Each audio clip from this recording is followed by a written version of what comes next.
Hey guys, how's it going?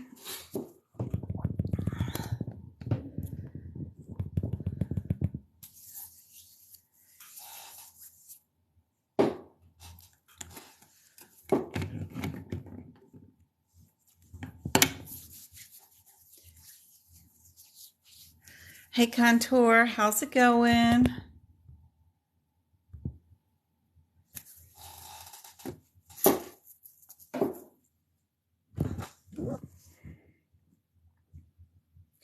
It has been a big, busy day here.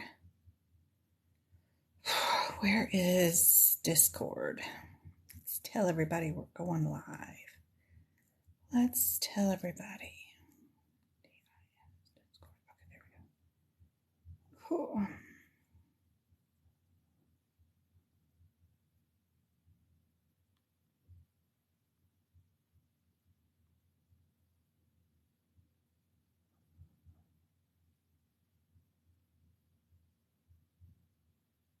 Oh Lord, I have been a crazy day. I just walked in the house. Every day is always crazy, I guess. But I hope y'all's days have been good. Hey Annie, how's it going? Hey Paris. Hey Willis. Good to see y'all. It's good to see everybody on. We're working on coding. I got a question today. Somebody messaged me and said, do you happen to have a video or notes of some kind showing how to mark the CPC study guide? I would appreciate it. So what I assume, my interpretation of the English language is always different from everybody else's, but what I think that means, do I happen to have a video or notes of some kind showing how to mark the CPC study guide? I would appreciate it.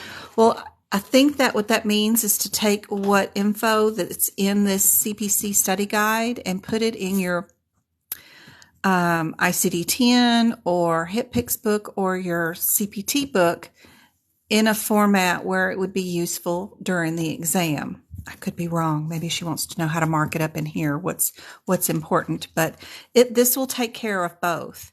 What do I think is important out of the study guide that you could either mark up in the study guide or move that material into your CPT book? I don't know if everybody else thinks that would be helpful, but I can work on this subject in the next few lives if that's helpful. Hey Marge, how's it going? Hey Kashmir, hey Jill, hey Annie. Yes. You just finished practice code, probably exam B. What did you think? How did you score? Hey Marge, thanks for the roses. Hey ESP, good to see you. So for the first page in our study guide, it doesn't really matter what year you got. This book hasn't changed much.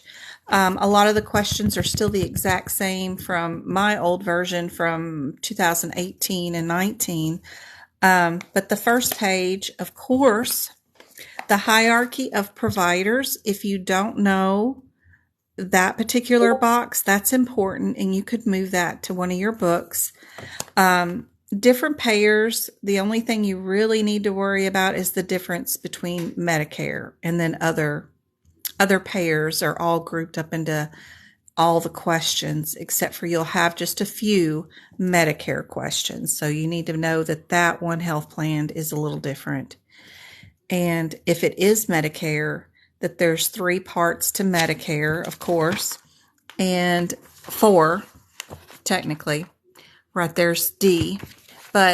And what each one of these parts pays, if you don't know this by hand, that Part A pays for inpatient hospital care, that Part C takes your plain Medicare, turns it over to an HMO and makes it into a private insurer health plan. I don't recommend doing that. Don't ever do that. Stay with your plain Medicare, but that's just me.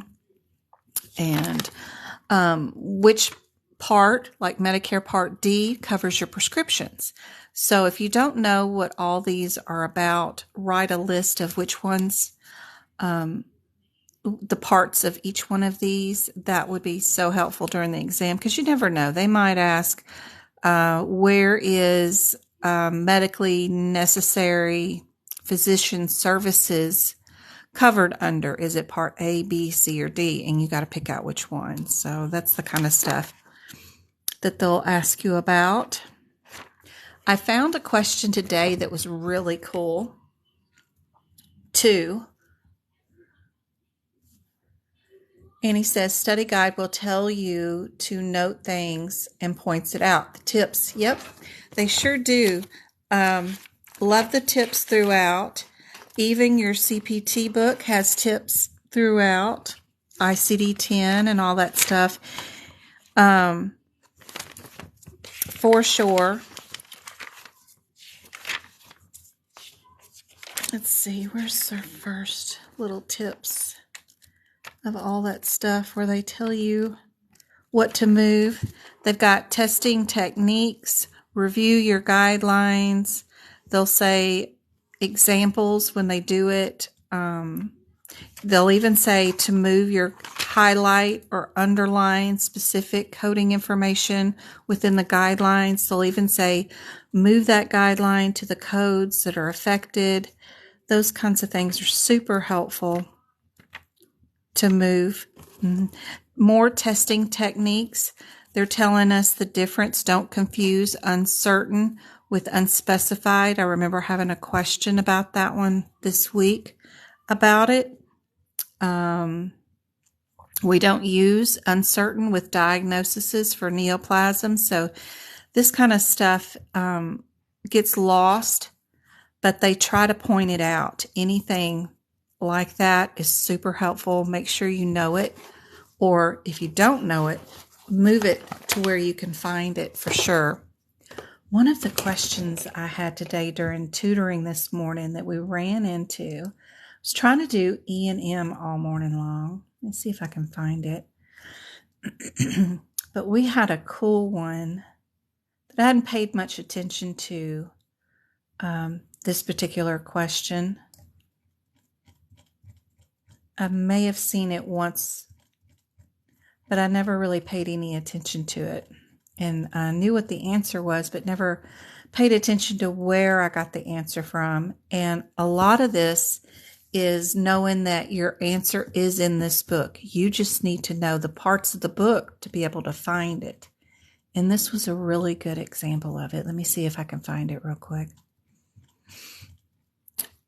because I was reformatting some stuff after my tutoring session.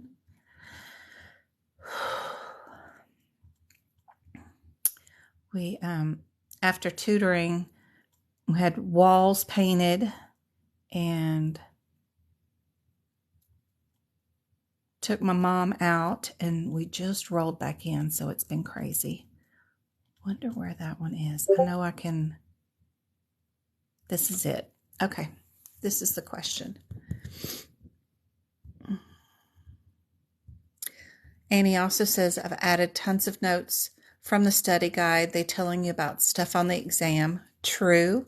Also true. It's just being able to find it. You need to really be able to identify where you put that information so that you can find it again. You need to have a clear thought on where you're going to put certain subjects for sure. Hey, Go-Kart. I had a horrid E&M question on the practice exam. Prolonged services with established patient. That was on exam B. I'll go over it in just a second, Annie. Let me write that down.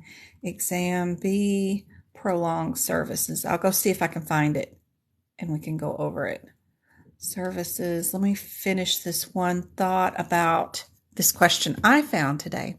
Hey, Sanchez, how's it going? Good to see you again today. Oh, thanks for all the likes and the shares. So my question said, intermittent skilled nursing, home health aid, physical therapy, medical supplies, and medical social work are provided in the home by a local agency. Per CPT, these services are considered to be facility services, non-facility services, non-covered services, or it is determined by the agency. So that's a really cool question because it's very wordy, of course, but it's not like CPT code related, but the answer is in the CPT book. Do y'all know where to find it? Each chapter corresponds to the chapter in the book. So go paragraph by paragraph and note things and add into the CPT book and ICD-10 appropriately. You are correct. Every single word in this darn study guide can be overwhelming though, because every single paragraph is important. It really is. It's a lot of information. Maybe a slimmer down version would be more handy to work with, but it's all important. It really is. When do you usually do the lives and times? I keep missing them. Hey, Star, I do them Monday, Wednesdays, and Fridays, 6:30 p.m. Arizona time zone. I try my best to get to it easier this time of year because everybody on the East Coast, it's 6:30 here now, but it's 7:30, 8:30. It's 9:30 at night when I just now start my lives, and a lot of people's brains have shut off by then, and it's really hard. I hate it during this time of the year when everybody falls back. So Arizona doesn't follow any time zone. We stay the same time no matter what. Even though some things say we're Mountain Standard Time, we technically aren't. We don't move forward or backwards. So right now I'm 3 hours apart from East Coast. Half the year I'm only 2 hours apart, and that's a much easier time for everybody else. But my kids are out of school right now for the summer, and it's really hard to get through my day and get in here to where I can present some material because the kids have been home all day and I'm trying to tackle tasks while work a job and everything else. It's easier when they're at school and I have time in between to get things gathered up and presented earlier, which is easier, but most of the time it's 6:30 Arizona time zone. But I try. Great, Star. I do try my best to try to maybe get on here by 6 p.m. each night. But most of the time I fail and it ends up being 6:30, which is the normal time for me. But I worry this half of this year that it's so late for you guys. But all the replays are available on YouTube. So it's still Medical Coding by Jen. And I post them all up there so that if it runs too late, y'all can go watch them afterwards. Hey, Jen, what's the answer to the question? I'm working on it. Curtis. I don't know if I said that right. I don't think there's a T in there, but you know who you are, who asked that. Hey, Jen, you are a wonderful mom. I'm dying. How can we get that book you use for the guidelines? She's also a great person. Oh, thanks, Annie. How can we get that book you use for guidelines? Guidelines? What do you? I'm trying to understand what you mean by guidelines. Do you mean the study guide from AAPC? I really don't use this for my guidelines.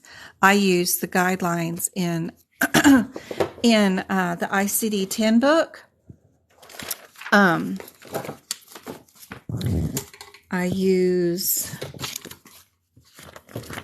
these guidelines that are in the book, and then I write all over them trying to decipher every single word and what it means, especially for sequencing, go through it, write it out here, and then I go find the codes that are related to this and then move it to those codes. That way I have it. But I haven't really paid much attention to the study guide. I just went through the practice exam questions that were in it after trying to read the first chapter. And the first chapter was so full of information and it was all important. You could see my highlights and stuff that I did. Every single thing was so important that, I just couldn't go through it all. You'll see back here at the other chapters, there's no markups. There's no highlights. There's nothing just because it's a lot. I only went through the questions. It was just a lot of info. It is, and it's great info, and it probably could have made my life a lot easier. I don't know if it's ADHD. I can't focus on one thing too long. If it's too wordy, I have to find smaller chunks of information. And I sought out on my own way to figure out how to get the exam taken and passed with a shorter path, a more efficient path than that, and which I'm trying to teach you guys. So, which is to take the exam from the exam's point of view, only need to know what you need to know to answer the questions. But a lot of times the codes will tell you what the answer is because the codes have directions here, like don't use with this code, do use with that one. This one's open, this one's closed, those kinds of things. The codes will tell you a lot about what's going on with the do report and don't reports underneath it. And I find that to be a more efficient way to do it. So back to my question. I know I'm killing you guys. Here's the question that I was fascinated with this morning. That this intermittent skilled nursing home, home health aide, physical therapy, medical supplies, social workers, and home health agencies per CPT, these services are considered to be what kind of services? Sorry, it's blurry. My camera does not like going from digital stuff to printed stuff. But the answer, of course, is up here in the front of our book on page XVII if you're in the 2022 book. And it's up here where the header says place of service and facility reporting, and it's a small little thing, and it's right here where they're talking about add-on codes and category 3 codes. But the last, again, just like my last live that I did on Monday, where I tell you a lot of things are hidden, it's the last sentences in this, and that's a lot of info that's super important in these last 3 sentences, where they say the use of terms of facility describes this, that, and the other thing. And then they also describe what non-facility does, what kind of items are in those. And right here on the last sentence, they're saying that services provided in the home by a physician or other qualified person is non-facility. But what we've got right here is not a physician. We've got skilled nursing and home health aides. So the sentence before it, by an agency, because they're saying eventually in here by local agency, is considered to be a facility service. So our answer for this one would be facility service. But if a physician goes to a patient's home or maybe a nurse practitioner, those are considered non-facility. Anyway, this is a lot of info that switches and changes based off one word differences. And it's seems to be, because this question did come from AAPC, that would be an important paragraph to make note of. So We are on page XVII in the front of your CPT book if you are in the 2022 version. It's just one question, but it's probably one of those ones that's compliance related, that has the laws and how you bill things, knowing whether it's non-facility services or facility services. So, pretty cool paragraph I did not have marked up. So, very cool. So, yes, the answer would be for this one for agency. So, go back and make sure that's facility services. The one for reporting an agency right there is in the red. It's called a facility services. So, A is our answer for that one. And there's our paragraph, our rationale anyway. The rationale for this question was actually written out wrong. It said the results were on XV, but that was wrong. I added in the II second paragraph at the end of the second column, at the end of the first paragraph under the subheading. And then the rest of this is all their explanation, including all this down to just the V. I added in that one sentence because the rationale was slightly off, because there is nothing on XV that says anything about facility services. So I eventually, with the help of my student that was tutoring this morning, we eventually found where it truly was. So it's over here on II. So anyway, I thought it was a cool question. So let me bring up exam B and see if I can't find that question. I think it was Annie.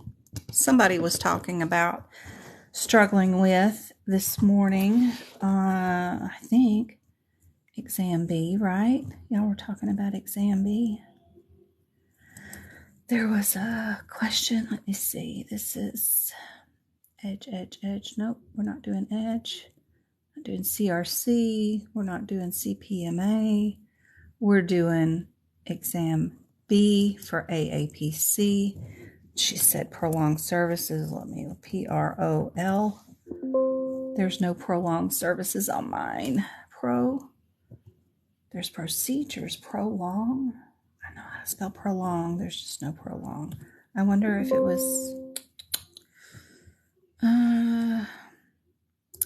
I wonder, they might not say prolonged services. They might have said, are there any other key words in that question besides the word prolong that might clue me in? Like, was it a 37-year-old patient? Just some number that might clue me in on what question you were talking about? Okay. So let's see. I don't know. It would have been E&M. So probably. So let me see if there's any E&Ms real quick on this one. Starts out with indignitary. There's exam B. Some of ours might be different, little variations in them, but usually I can find the question. Okay, OBGYN. Hypertension. One, there was somebody seen yesterday. There was question 18. Yeah, our questions might not be numbered the same, because my 18 says it's an MRI reveals patient had cervical stenosis, which is a very difficult question to do anyway. That's a horrible one. I hate those. So ours might be out of different order. A 50-year-old patient is one of my E&Ms. A patient admitted yesterday. A patient came into the ER. Those are my E&M ones for exam B. Unless I go down here to the bottom. Nope, that's it. 50-year-old abnormal pap. Okay, you got it. So that one on mine, get back up here to it. Yep, that's question 21 on mine. It's funny.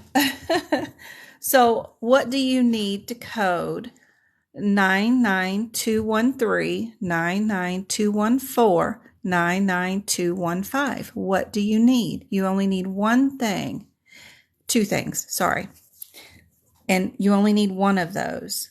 It's either time or MDM, because you are between the codes 99202 and 99215. Anything after 215, you usually need three things: history, exam, and MDM. But everything 99215 and prior, you only need one item. It's either time or MDM.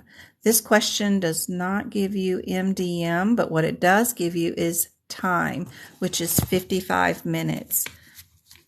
So if you go to all your established MDMs or established patients' possible answers, which is the 202, 213, 214, or the 215, and you look for the times, you only got 20, 30 minutes. This one, you've got 54. And our time for this patient says 55 minutes. And you've got a parenthetical that's way down here underneath it. Even though your code starts way over here, AAPC knows that your directions on your do nots are going to be over here at the very bottom, where it says for services 55 minutes or longer, you have to use that prolonged service. Because that parenthetical is so far away from your CPT code descriptor, I moved mine right here so that you have it. I put the correct time for that CPT code, which is also separated from its code number over there. And then I also put that parenthetical over here. So use with the 99417 if time is 55 minutes or over. That way you've got the full descriptor here and it doesn't get confusing. One thing to note about your 417, if you ever see it as a possible answer, know that it only goes with your 215 or it only goes with 205. It can't go with 14 or 13 or 12, but it only goes with your 05 or your 15. Let me check and see what chat's saying. I hid my book for a month after my exam. Don't blame me, Shawnee. Hey, Jen, I'm new to your live sessions. Which questions are y'all going off on? My questions are different. I chose 213. Yeah. Hey, MK, how you doing? She wasn't circling the drain. It doesn't matter, especially if time went over. So it says that this patient was super anxious about her family history of cervical cancer, and the physician documented that they spent an hour face-to-face counseling on her. So that's one thing. I know I say circle in the drain, but that's when you only use the circle in the drain thing, only when you have no MDM and no time. And all you have is to go by the patient's diagnosis codes for that day. That's when you use their diagnosis for that day. And if they're not circling the drain and they didn't send them to the hospital to be admitted, you don't do 215. But you don't use that strategy if you have time or MDM, because time trumps all that. If you spend 55 minutes in the room with a patient face to face soothing her, telling her it's going to be okay. Every patient in that waiting room is going to be glaring at her when she comes out because they've all had to wait way long time, but you still need to be able to bill for your time you really spent with that patient, consoling them with their anxiety over a certain situation. But also only use the circling the drain thing if you don't have time and you don't have MDM. Sorry about that distinction.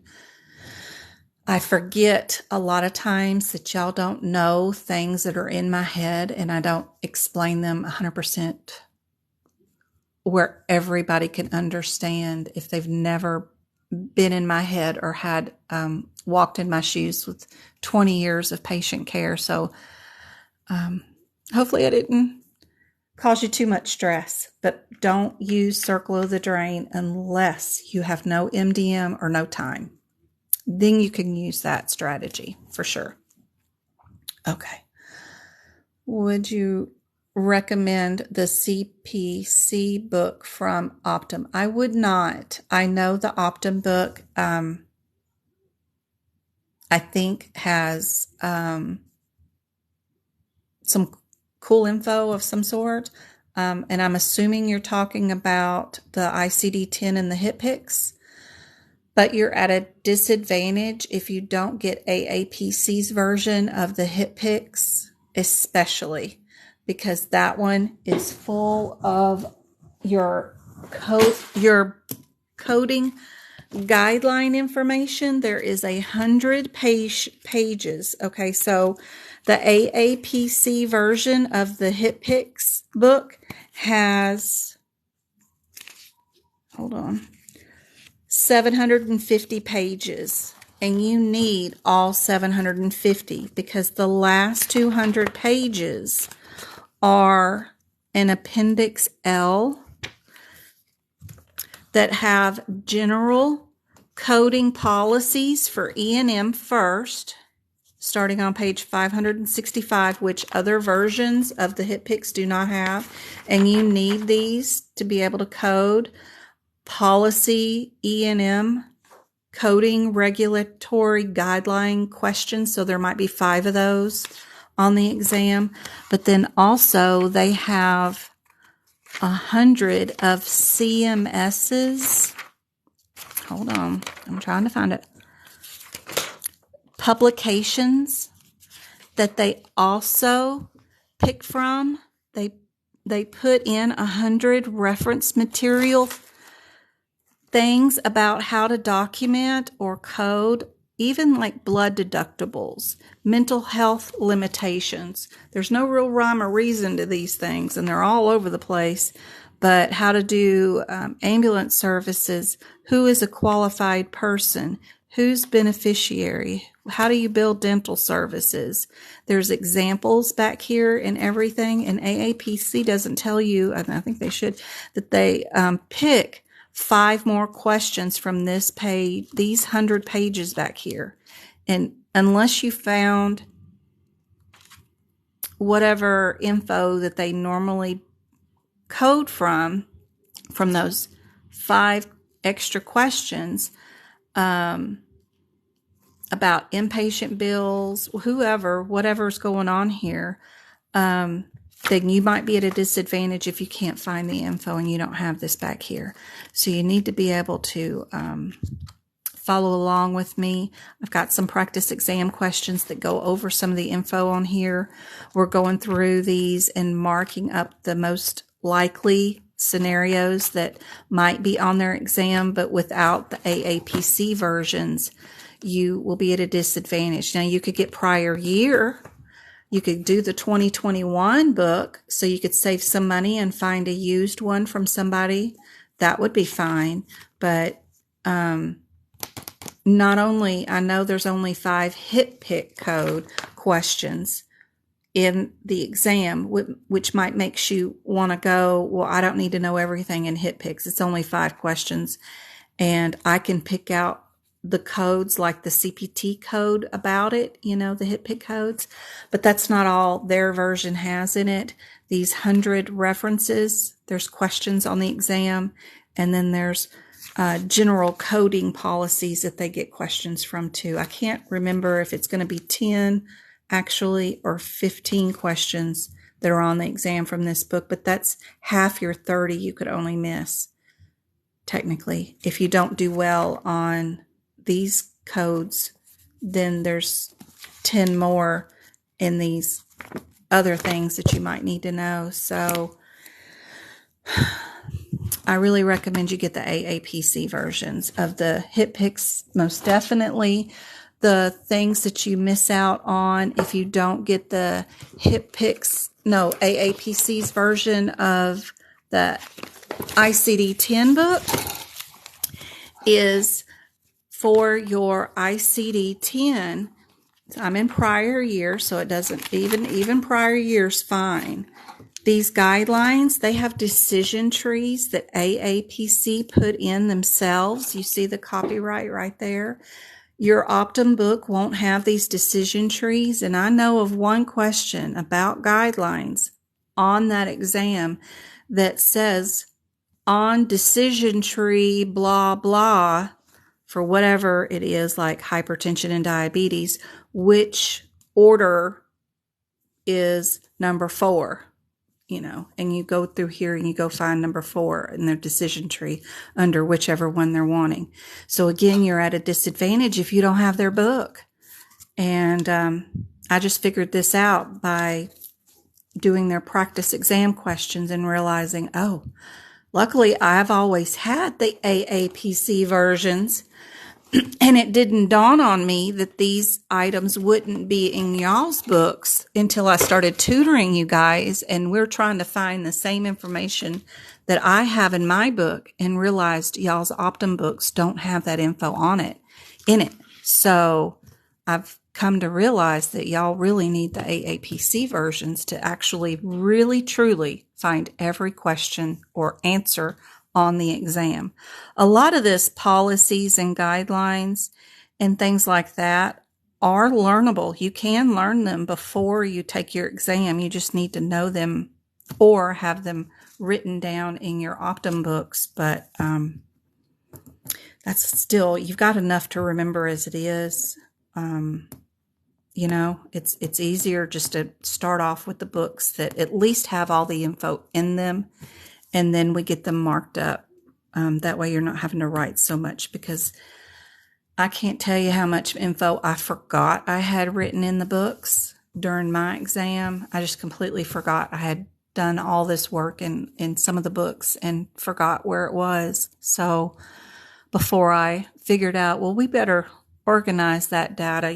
That was back in 2018 when I was taking the exam. I wasn't concerned about sharing it with anybody, but I remember distinctly during my exam when I really wanted to pass, I can't remember where I put all that stuff, or I didn't even remember that I had written it in to even begin with, that I just went searching for the info and completely forgot I did have that info and it was written in whatever book. So I want to get the info to the codes that it affects, because at least I know I have the info next to the codes. That's more helpful than anything, for sure. Whether you got to move a guideline to the codes, that's great.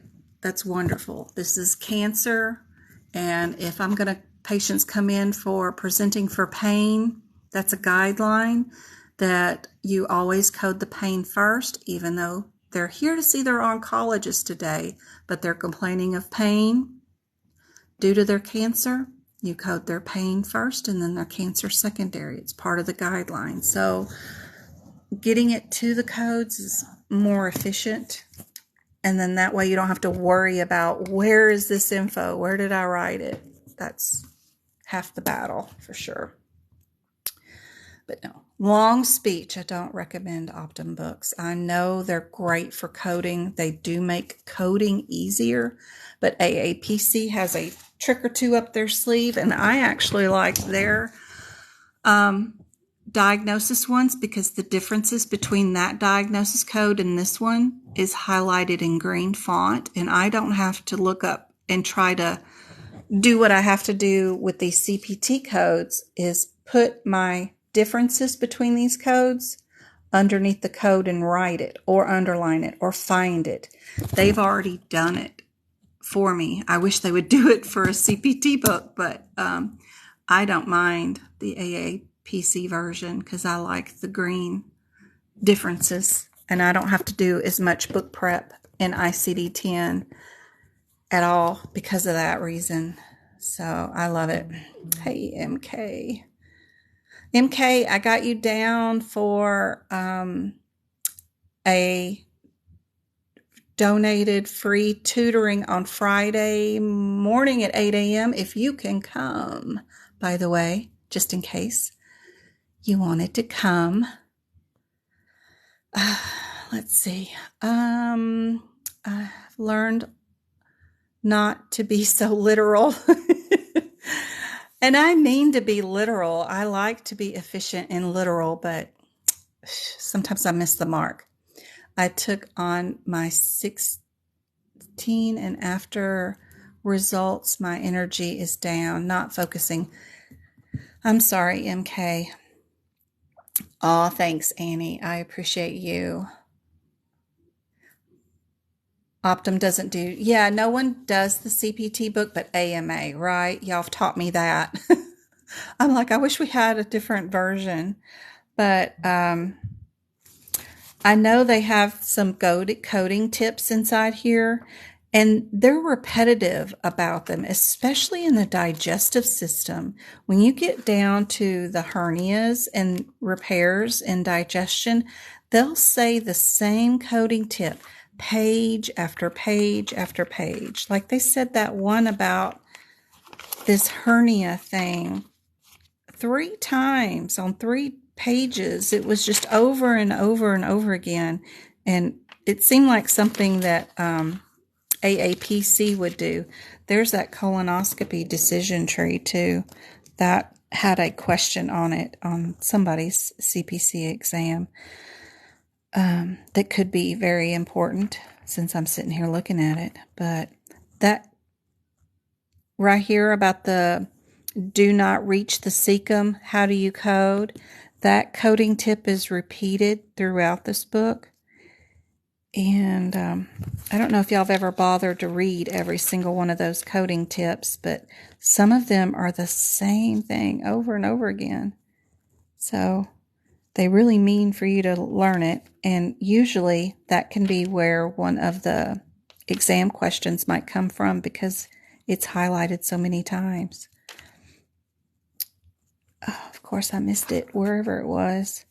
It's that coding tip over and over and over again.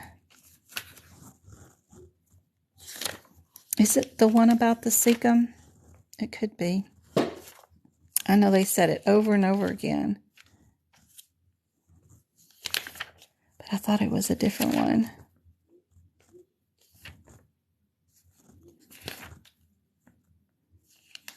There's just a lot in the study guide too. It's so much info.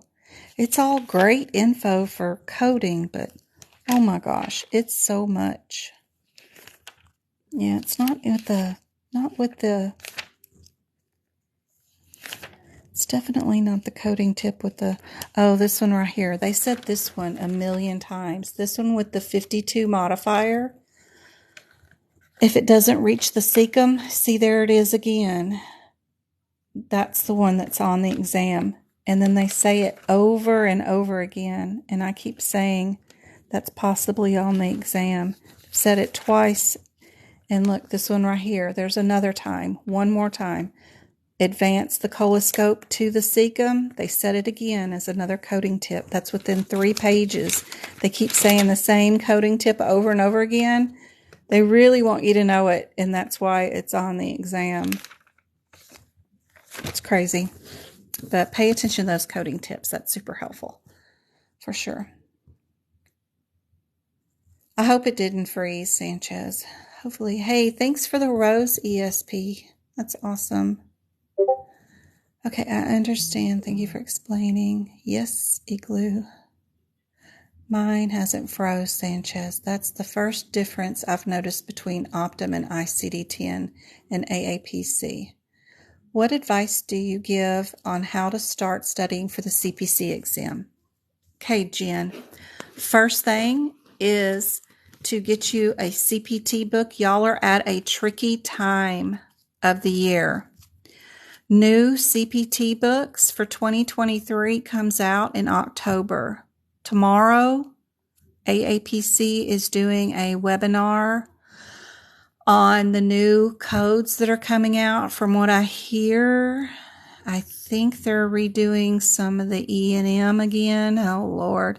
And adding in like 300 codes or something. So the problem is last year it wasn't so bad. The 1 year before that was really bad. You couldn't take 2021's exam out of 2020 books. It was just too much changing.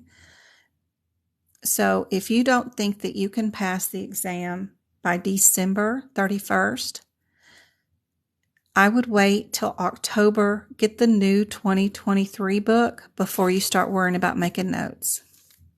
But if you think that you have already know a lot about coding or you're ready for book prep, and you think you can pass, then use your 2022 book and this is where you'll start.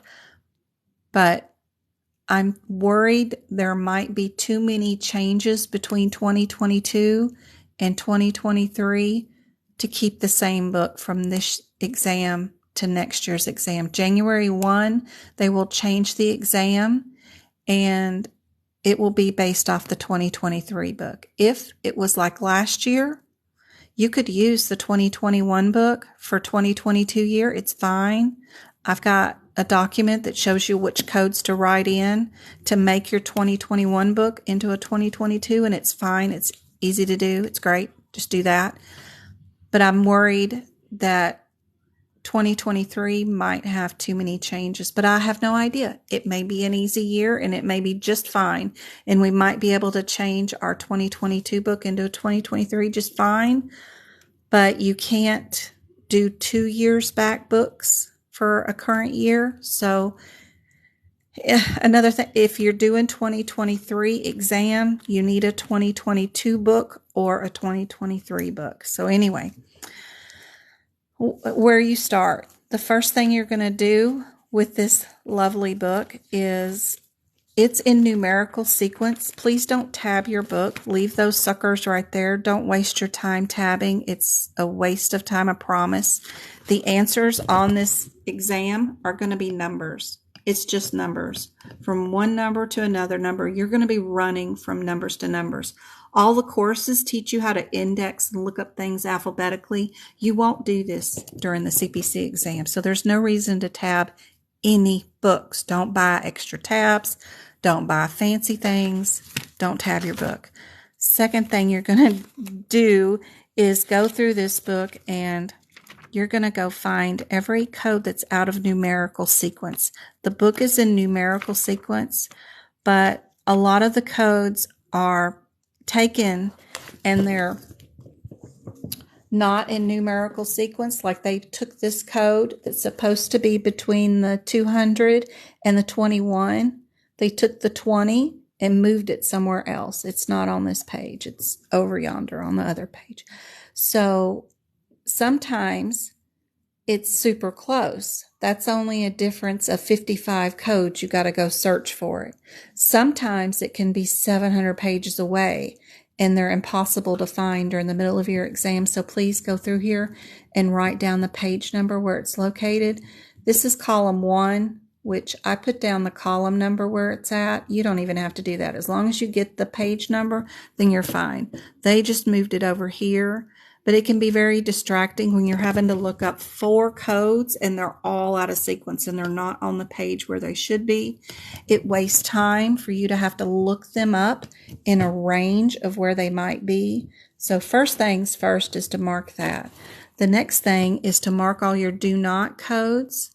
I do it in 2 double red stars so that I remember that this code cannot be coded with any of these other codes. Super important to know that information, because I guarantee you're going to have questions where the answer is directly linked to these do nots, and they'll have this code with that code as a possible answer. And I teach a way of not reading the question. You go straight to the codes. You look at that code. If it says a do not use that code with that one, you can eliminate that one off your list, giving you a greater odds to pick the right answer. Sometimes it's every one of those except for one answer does not have the do not, and you know right away what your answer is because all the other answers are completely wrong. So that's super important. The other thing is some of your parentheticals will tell you when to use a modifier, and you want to pay attention to that because modifiers are the hardest things to know when to add, when not to add, that kind of stuff. And it will tell you when to code a modifier with another code in these parentheticals. So I'll mark those in blue stars like this one. I also go through and see if my add-on codes are actual ones that can be times or not. And you'll find that with the answer being each. If you don't see an each in your add-on code, then you can't times it. The only codes that you can times usually are the add-on codes. There's a few code exceptions, but I'll go through that for you and let you know when that is. I go through the musculoskeletal section and I mark all the procedures that are opened and closed in a color-coded sequence that I like. You can use anything you want, but I use green for open procedures. I use orange for closed because it kind of looks like red. That tells me that this is a closed procedure. They are not cutting open the body and doing anything with it. And this is through the skin when they say percutaneous, and I underline it. That gets me info super quick so that I know right away because a lot of these codes are exactly the same. It's the same procedure, same bone, same everything, but the only difference is open and closed. And for sake of being able to spot it fast, that's what I do there. The other thing I'll do is like in the eye exam, let's see, I do it throughout the book, but the best example is in the eyes right here where you've got CPT code descriptors that start out the same exact way. Both of these procedures are extra. I'm on code 66984 and 66982 on page 505 and 504. All those CPT code descriptors are the exact same words over and over again for 5 sentences each. There's no differences in them at all. This one has an expansion iris device that you don't find until you're, I don't know how many sentences down, and this one doesn't have that expansion device. So marking up your differences when your CPT codes, multiple of them have the same exact wording, and you need to know what your difference is. That's what I write underneath these CPT codes. If your CPT codes are clearly different, like that's a revision, that's an arrest, this is a remove, tells you to use a modifier. You need to highlight it when things start out with the very same CPT code description. Removal, insertion. Well, what's the difference between these two insertions? Because they both start out with insertions. Super helpful to go on and fix all that before your exam just to make things easier. Okay, so that's where you start. It's a lot of book prep. About 80 hours or a little more of book prep. Once you get the CPT book, there's a few things we can do over here about moving the guidelines from your ICD-10 front guidelines to the ICD-10 book. And then there's a little bit of stuff we can do in HitPix to make life a lot easier too.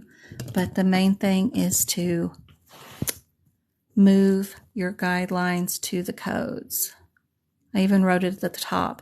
All those codes in that whole range include fluoroscope, but then I also went and wrote it beside every code. Super helpful. I got a lot of names in the free giveaway. MK's tutoring was specifically bought for MK by somebody anonymously, so I just threw that in there today. I do have emails from you guys that I need to add to our cookie jar, and I've been adding those. I've just been swamped with these kids here every day. So I have everybody in drawings for free tutoring and for up until the last 2 weeks, I need to add everybody that emailed me that they want to be in the raffle for free notes or free tutoring. And I need to add you into my list. I've got y'all. I just need to add you to the list and get the kids to draw it out. And I'll do that as soon as I can. I just need to go through those 2 weeks worth of emails and write those in there. Well, these are all my notes of things to do.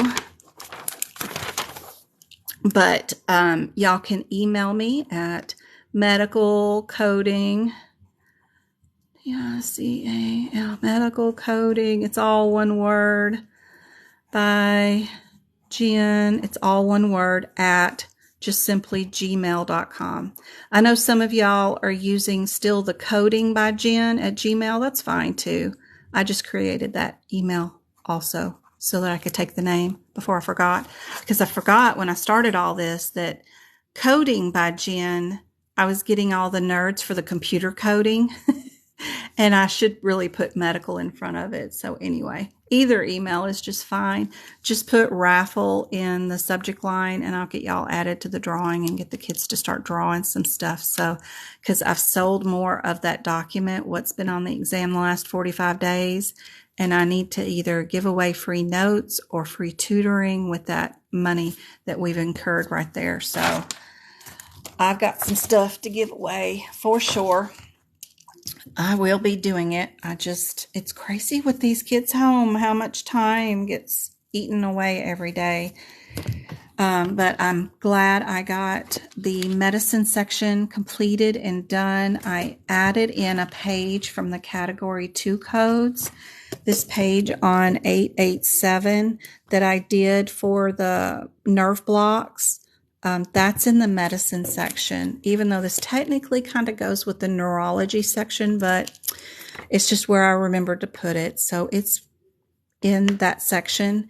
If you buy medicine from me on Etsy, I have to email you part 6 manually because Etsy won't hold the entire medicine section. It's just too big by the time I took pictures of every page and color and everything.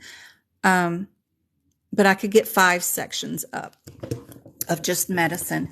And if you buy it on my website at Medical Coding by Jen, it's a zip file. You'll get all of it instantly. But for anybody buying it on Etsy, every night I'll go through and manually send everybody part 6. So don't worry, I'll do that individually. What else? Let me check messages and see what I got. Do you by chance have any? I'm sure I do, Dawn. I'm positive I've written Dawn Gomez on a strip piece of paper, actually. Yes, I do. AMA copyright CPT, correct, they do. And I have to pay a franchise fee of $1,700 a year. Plus I have to send them quarterly screenshots of my educational material that they can at will decide that the franchise fee needs to be more based off what I'm showing too. So Lord, do I know they own the rights. They sure do. And every year in July they make the $1,700 due. And so I got to pay that next month for the next year coming up. But they give you those months to pay it until the next year. So you can either pay it all at one lump sum or make payments, but still it's due every year. in July. Okay, I bought, and then every quarterly they may assign a few extra dollars to it. I bought a PC study guide with the practice exams and take the CPC exam, but I don't know how to even study. Those questions are how you study. Let me show you. So, like this question that she just had today about the OBGYN. So, she found out what the correct answer was, right?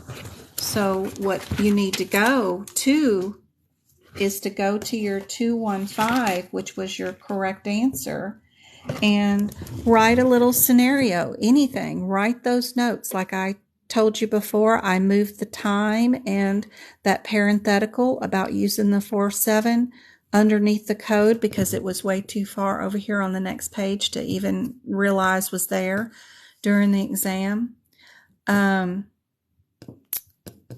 Any words that they have in here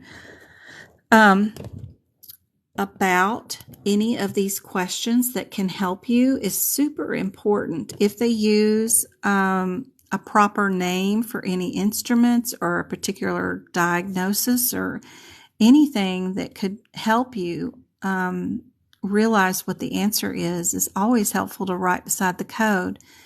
This 99219 happened to be the right answer for a patient coming in with rapid heartbeat and wheezing because they were observations. So if I go to 99219 in my book, what do I have over here next to these codes? Increased heart rate, wheezing. That kind of information comes straight from their questions.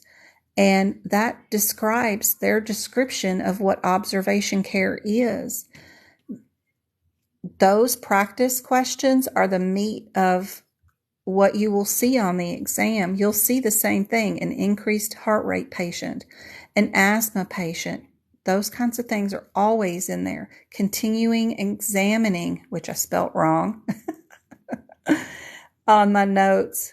I realized that the other day and wrote the correct ending. But anyway, those words come from their practice exam questions, and that can help you. You'll have that reference material. If you see it again, you'll know that the words continuing to examine usually means observation care. Super handy dandy to have our words from these practice questions in your exam. We've got a cleft palate of a 6-month-old, general anesthesia. You can go to that code 00172 and you can make notes about it, especially those torn meniscus and crazy things that are super hard to decide which answer is correct when you do find the right answer. Make notes. Find out why they said it was that answer and what the difference was. 117272 right here with the cleft palate. We've got that little kid down, and look, I wrote down the little examples about that you needed to add the 99100 to that code down here on the page so that if I see it again, I've got the same thing written right there. Super handy dandy is to update your CPT codes with what's said on those practice exam questions. That's how you study. I have a Discord group. I broke my phone again, y'all. The people that know me and have been with me for so long, my phone is broken again. I broke it this morning tutoring with Miss Edwards. Anyway, so my Discord group, it's a free study group. We have a room full of practice exam questions. You can come in here, find the questions over and over again, and write those examples here too of what they said the answer was. I even post exam questions in here when I get a chance. That one's mine, I think, with the hypertension. Yep, that one's me. I posted that one on June 21st, and then also told you what the rationale and the answer is. You can make notes on these too. There's so many practice rooms for every little thing here. Even just anatomy, I was in there the other day. Yesterday, I posted that picture. and then some extra information that superior means above, inferior means below, anterior means facing forward, posterior means towards the back. There's just a lot of info here on Discord that can help you with your studying and making notes in these books. If you haven't joined, please join. The link to join this, you can go to medicalcodingbyjen.com, go to the social media page. You don't even have to log on to my website, but I put it there and you can just join the Discord group from right there, and it's all free. But super helpful. There is a Discord tips room. You can go in there and go see Betty's video she put in here, the very first video, and it'll just show you how to run your Discord rooms and all that stuff that I'm doing right here. But y'all, broke my phone again. Look at that sucker. I broke all those pixels, the entire bottom line of pixels, and I can't control my phone at the bottom, go backwards and stuff unless I rotate my phone this way. And now I can change pages. But yeah, I broke all those pixels this morning.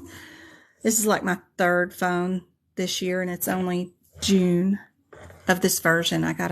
Usually, my first phone that I had that was my Fold, it lasted a whole year. Even I fractured these fingers on it and it didn't break, but I finally broke it.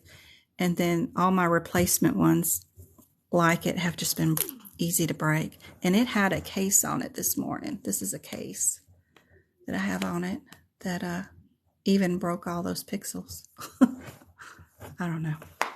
I think they just are demanding that I upgrade to the S22, and I don't want the S22. I love the Fold, but these phone companies hold us hostage and make us compel to their will by upgrading phones.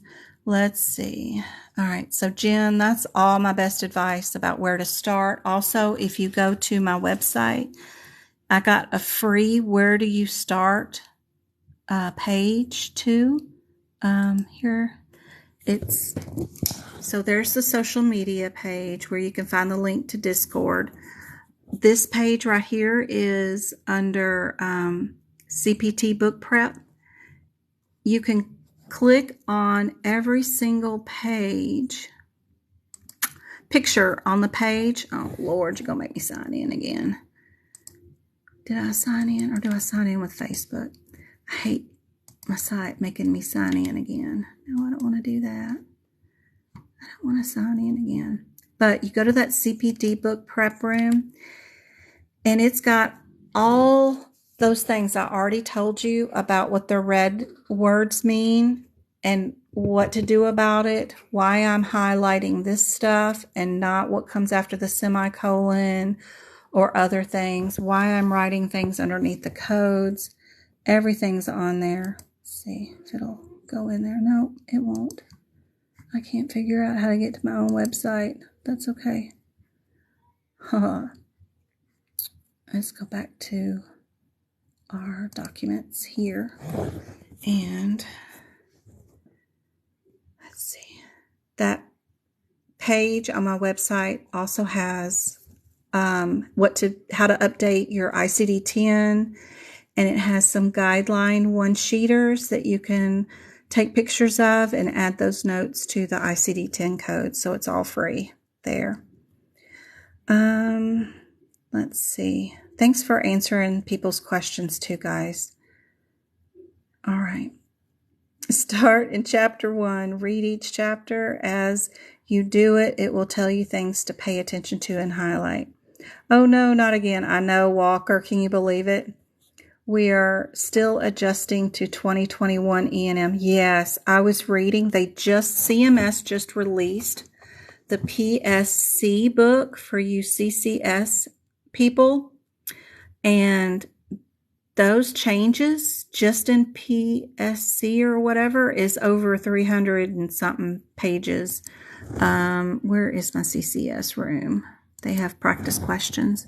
I just did a post the other day, I thought in here, there it is, where they just released the official guidelines for 2023 here for the PCS, and there's like a ton of changes, they said already on this one. So if they change those guidelines, we'll have more guidelines. So anyway, they're starting to come out with the 2023 data. So it's coming out. It's going to change soon. So I really want to get all you guys to pass before December 31st so we don't have to learn all this over again. Everybody that's already here, let's get your CPC done before the new year. Because good Lord, who wants to do all this again? I know we're still adjusting to the 2021 changes. It was a lot. Hey, MK, yeah, it is. MK, we got to get you passed. How do you sign up for free tutoring? Just send me an email to medicalcodingbyjen@gmail.com and I'll put you in a raffle to win. Put raffle in the subject line and I will add you to the raffle for that. Let's see, I was here and where's my email? So perfect. See, I got some people. Just put raffle right there and I'll get y'all added. I just haven't added anybody that's done that for the last couple of weeks. So I got to get that done and get everybody entered in. I have tutoring available, Liza. It's just, I've got it blocked so that I can have more control during the summer of my schedule. I have it to where people can book Tuesdays openly, independently without me. But if you want Thursdays or Saturdays, just book one of the ones that's in September and tell me to move it. If you can do a Thursday or a Saturday, I have those open. So like if I go to my calendar for this week, let's see if I can get the internet to work. Where's my calendar? Booking calendar. So Thursday, yeah, I try to do a couple in the morning and that's it for every day. Like today, because I was doing the painting and took my mom out, I only did one today, but I've got just MK and Miss Edwards on Friday, but then there's another spot there if somebody wants it, needs it. Saturday, I don't have anybody booked. There's times I can work you in. I just don't want to open it up because it just gets too full just instantly. I have one person 3 days next week and the rest of the days are open. So, and I can add one more person each day. I do have openings. I can fit you in. I just don't want to willy-nilly open it up because it gets crazy. The Saturday that I am working this month is definitely going to be the 16th. I've got 2 people on there Saturday, and then I'm doing Sunday's workshop the 17th. So I can add one more person on that Saturday. But I still have openings all those weeks. Just Tuesdays are usually booked because I leave those open for people to pick up the mornings. And then I work in the afternoons and then do my live teachings Monday, Wednesdays, and Fridays. So I try not to do too many tutorings on those days so I have time to prep for stuff. Yes, you're welcome, Dawn. Squirrels and rabbits. Thank you, Twinkle. 1 hour mark, probably an hour ago, since I got 18 messages. Like it came with practice A, B, and C. Good, Jenna.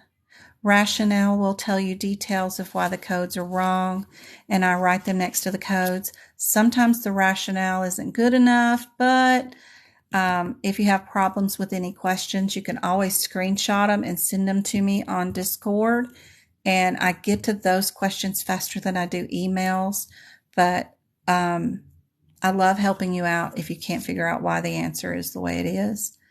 Where do you get practice exam questions from? So you go to our lovely, where am I at?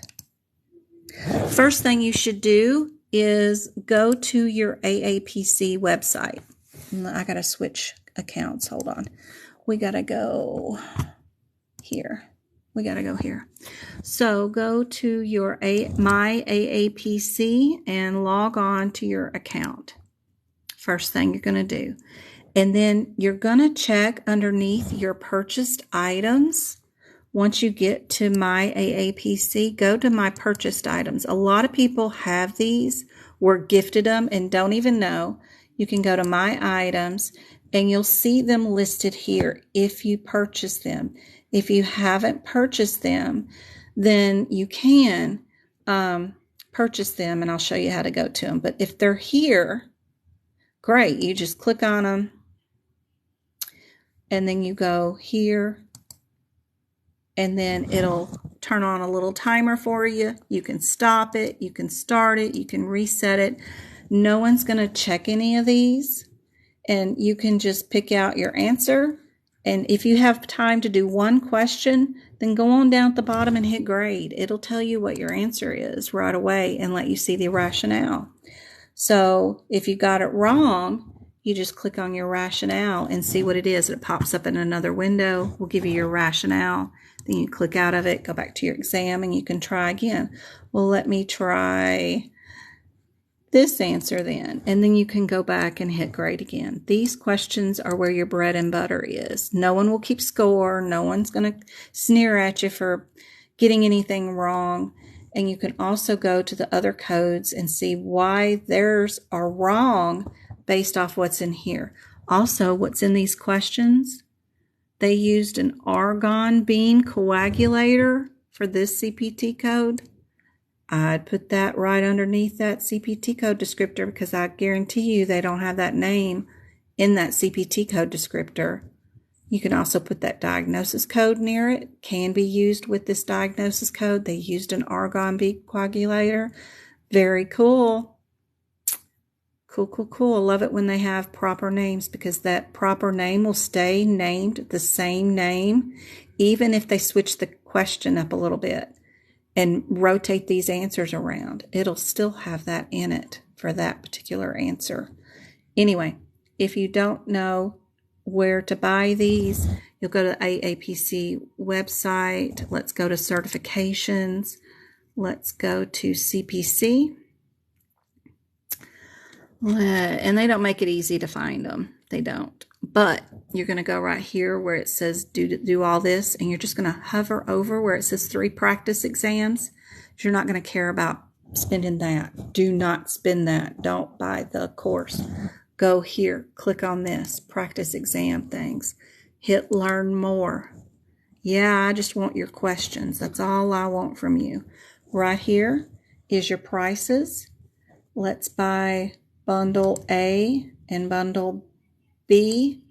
If you can't do $140, just at least do one set. Then add that to your cart. You agree not to share them. Then you hit add cart and buy them. And then when you go back to My AAPC, you look under your purchased items. They'll be there. You'll get charged tax. That's what 3 sets of 50, which is 150 questions, will cost you. So, and then yeah, my crap's tied all up in there. So anyway, we're going to get that out of my cart because I think I've paid them enough money. Oh, Lord. The purchased items just for this year are outrageous. My receipts. Yeah, you want to, that's just, those are just, yeah, all of those prices is just for this year. So outrageous amounts of money, plus the AMA's fees and websites and all this stuff. It's a lot of money. But anyway, yep, it's $80 if you want to buy 3 of them, and they'll be under your items tab right there. So super easy, handy dandy to use. That's how you find them and pay for them. Okay. Yes, I had to screenshot the study guide because I can't always have my iPad with me at work. Yeah, and then you can save it on a cloud server or something, and then you can work on it at lunchtime or something. Really good idea. I downloaded Discord, but I can't figure out how to join. Okay, let me get to my website. I'll show you real quick. Let me figure out how to get here. Did medical coding by Jen. Get back up in here. If my internet's going to work. There we go. Internet's working. All right. So just go to medicalcodingbyjen.com. There it is, medicalcodingbyjen.com. Go to social media links right there. You don't even have to log on. And then scoochie down just a hair where it says join free study group, and then just click join now. And that will instantly take you to the Discord app. So you'll be right there, and it'll automatically add you into our Discord, Medical Coding by Jen. And then please go down to the Discord tips. First thing, click in that room and watch the video, because if you've never had Discord before, it's a bit of a learning curve because guys made this thing for gamers. But it does a fantastic job keeping up with all of our data in an organized fashion so that you guys can find it. This right here, this CPT book prep room, is all free. You go here, you click on any picture, it'll tell you what I'm doing, why I'm doing it, why those notes are important, what you need to do with it, how to fix up your anatomy. Here's your ICD-10 tips, and here's your guideline tips. You can click on any of them, take pictures of them, all that stuff. All of it's here free to show you what to do for book prep. The book online is where you can book tutoring, but also where you can book the Sunday workshops. I have one coming up. They're only $10 per person. And the next one is coming up on July, is it the 17th? And we're going to do OB, Lab and Path, and E&M. And there's no talk like tonight. It's just question after question after question, practice questions in those subjects. And it's 3 hours, usually 3.5, of just practice questions and how I would deal with it. Hold on, I got to go yell at a kid. He's being super loud. He's playing the Oculus. Travis, yeah. My love. What? You're waking up the dead, my love. Shh, shh, shh. Travis, can you? Can you? Yeah. I'm Taco. Stop eating my toes. Shh. Try to be a little quieter. Hey, Sammy. How you doing? Yeah. Say hello. Say hello. Grandma's here too. You all right, Mom? Yeah. Why are you guys falling? He's so loud. Travis, so loud. All right. As y'all walk around my house, or my mom's house anyway. All right. Get y'all back up here. But that's where the workshop is. And if y'all were wanting ICD-10 or HCPCS notes, I don't have those on Etsy. They're here in this shop if you needed those. Where's the HCPCS? Let's see.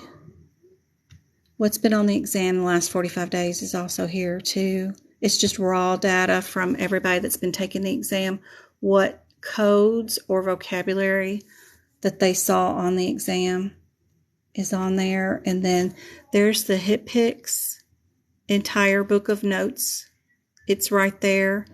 And then the diabetes notes for the ICD-10 is right there too. So I'm fixing to put up cancer guidelines and examples, and then also OB cancer. OB will be there too, and all the same price. All that will be up there soon too. And then if people donating for the tutoring or for PDF files is there, I also have gift cards that are smaller donations too if people want to donate gift card stuff to people too. But anyway, that's where all that's at. There are some CPT book prep videos here for digestion that aren't on YouTube. There's 3 of them here.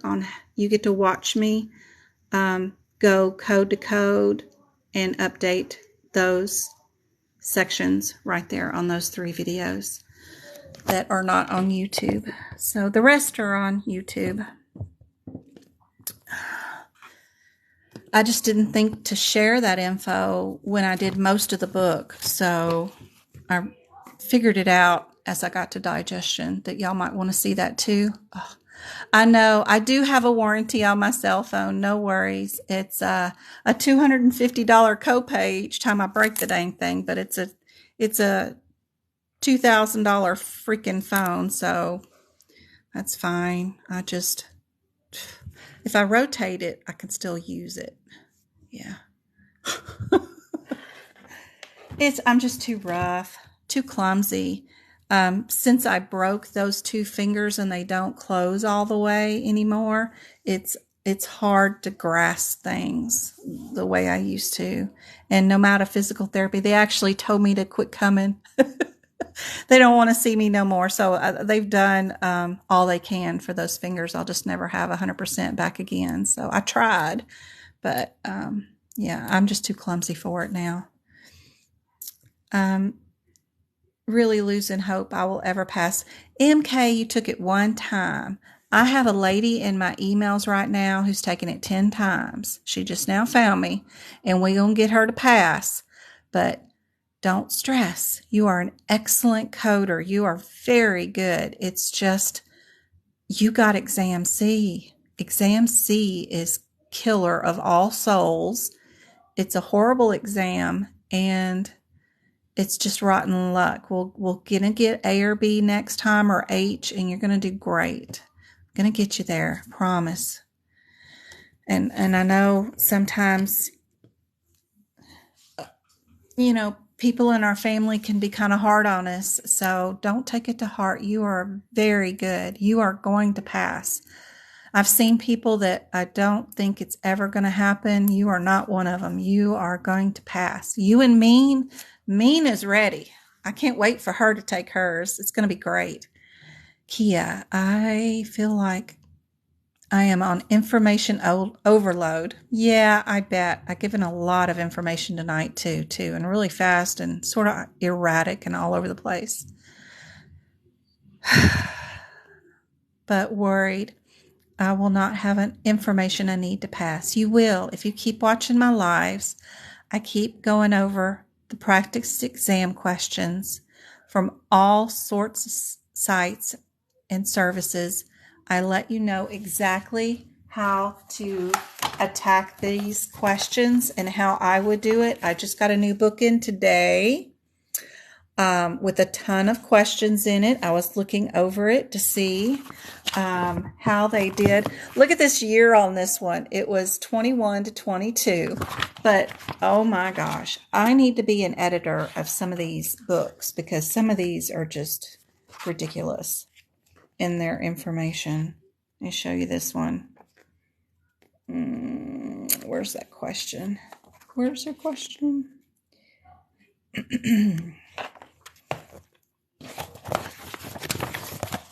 All right. What kind of code is that? What is that? What's a 338.1? Well, I know what it is. But we have not been in that book in over 10 years. So why is that here? I'm like, ugh, what? Why are you asking me about that? Anyway, somebody needs to edit their book. But there are still some other options. So, and they do say in their bio in the beginning that they're using that book and that book, but I don't know how you can say you're using those books when you're in this year. So she's just updating her cover to have the new years in it each time she sells it. So anyway, there's some good examples of some anatomy in here.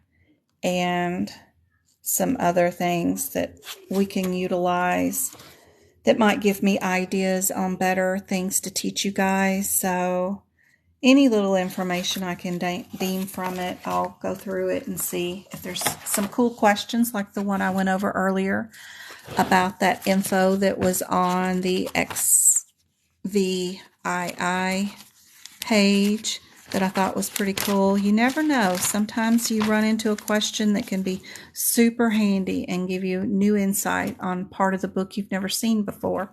So, kind of neat.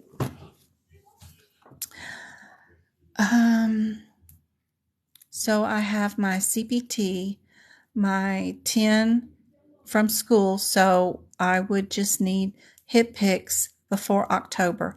You can get hip picks anytime. I just recommend getting it, and even if you wait till October to get it, and you get prior year like 2021 or 2022 after October, you can get them for cheaper prices because people are wanting to upgrade to the 2023. Like I said with hip picks, it doesn't matter if you have current year that I found so far. Prior year is great. Find somebody selling one cheap, super cheap. Just get the AAPC version is what I recommend. I need an iPhone. Oh my gosh, I'm so old school. I don't know how to do anything Apple at all. And to pause and learn that, oh no. Oh no, oh no. I don't know if I could. I'm 50, I don't know, born in 71. So 51 or 52, 51. I don't know. But yeah, I'm too old to learn Apple, I think. Good Lord. I didn't even want to learn coding. Oh. And I learned it for you guys, though. So, ugh. I need to renew my RN license first, finishing up my nursing license renewal CEUs. Yep, lots of those to do for sure. Be sure and utilize those magazines every year, all month long. Every single free resource you can find is super helpful. You can work with your work buddies too when they do a CEU from some exam or some online thing. If they've done it, you can have their notes. Then the ones that you do, you can share with them and y'all can buddy up and double up and reduce your times on some of the CEUs. Super helpful. And when you guys get to where y'all are needing CEUs for AAPC, I got you covered because I got the last 12 months of all kinds of stuff. So if you need help or notes from those, I got you on that. Yes, we all need to pass. I miss Betty too, Miss Sanchez. She's still not chiming in with us. We keep messaging her and sending her best wishes. We just need to think happy thoughts. I know her papa was not feeling well, and I hope things didn't turn out wrong for her.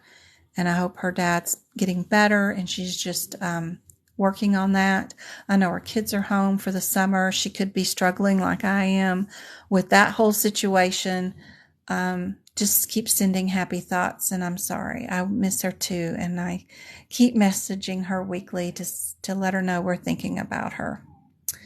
My tutoring is for an hour and a half, $60, and we can go over one or two sections, sometimes three. It depends on how quick you're picking up the guidelines, but it just goes from question to question in certain areas that you are unfamiliar with. Like E&M is a really good place to start because the differences and nuances between those consultations and ER visits and observation status is very tricky. Learning those is super important. The workshops are just like my one-on-one tutoring, but there's a lot of you in there, but it's still interactive, just like a one-on-one. Instead of speaking to me though, I have y'all chat and type just like this one. So that's the only real difference. is not being able to have a conversation during it, because the Zoom feed will stop recording my video show feed and it'll record your video feed, and it's a little different on the replay like that, instead of streaming just my view. So I just ask everybody just to chat in the chat box, and that's a little easier. And those are only $10 for 3 hours. So it's a really good value, and just like my one-on-one, if you can ever catch one of those. I hate for y'all to spend money on anything. I'd prefer to teach y'all for free, because even my lives are free. 3 days a week, 2 hours, and then all the replays are on YouTube for you. So I know y'all have spent enough money with the books and the membership with the AAPC, and then the exam is $500. Oh my gosh, this book that I just got today, I was laughing because she's got in here, look what she's got is the price for the cost of the exam. $260, if y'all could see that. I was like, what? You're crazy. And 150 questions. It hadn't been $260 in I don't know how long. Yeah, it's like, it's a lot of money. It's a lot of money.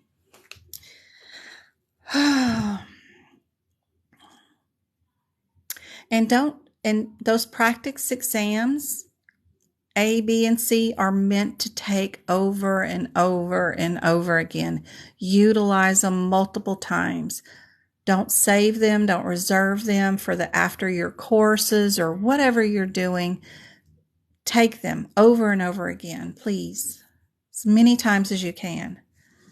Super helpful. You will finally start realizing what they're asking for based off each section. In musculoskeletal, am I distal or am I medial? Am I lateral? Those are always the common things they're looking for. In cardiology, you'll slowly start realizing I have to look for first arterial or venous or both. What am I in? Am I in an artery or am I in a vein or am I in a combo? Those patterns you'll start picking up based off each section of the books. Those questions are super helpful.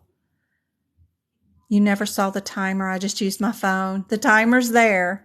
It's funny. It's just way out of the area. It's not near the exam questions. It's way up in the top left corner. It's funny. There is another problem that was about injections of Kenalog and Marcaine on exam B, I'm assuming. Is she's asking about, is this exam B? Yep. Marcaine, Kenalog. Those are, yep, our J code. Yep. So that's a HCPCS question. So the patient presents to the office for a joint injection. How would you code? Are we in J3300 or J3301? And they list 3 different medications. How would you know which one? So let's go to J33. And patterns you'll notice in your J's are regular injections or infusions like iron and blood products are in the front. 3000s, you're getting to steroids. Antibiotics will be coming up next. And then the 399 or the J99s, here you're talking about chemotherapy injections. So you'll eventually, the more you do these questions, you'll realize that these are in some sort of order. But anyway, J33000. Okay.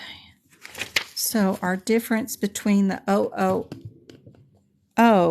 and the 0001, is it even in this book? Where am I at?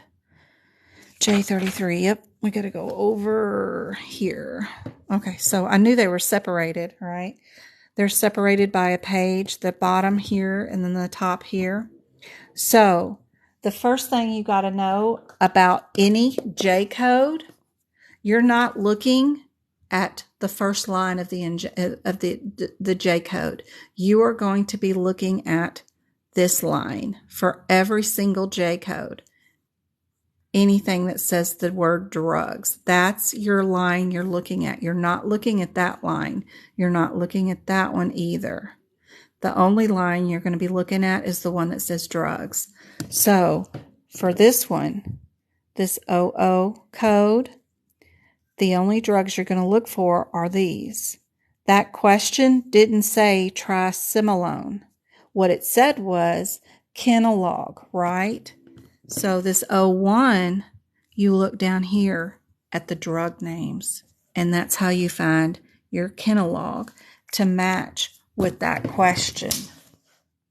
It had Kenalog in it. So the differences on those injections, any of the J's, look down here at the drug word. That's part of the description that you're looking for. You don't look at that top thing. Maybe that's helpful. Let's see. I got 28 messages. Let me see what's going on. So once you figured out it was the O1, then you needed to figure out how many do I bill? Do I bill just once? Or do I bill the times 4? And the Kenalog had 40 milligrams in it. This one shot has 10 milligrams. So you know you got to do it times 10, times 4 to equal the 40. So, yeah. All right.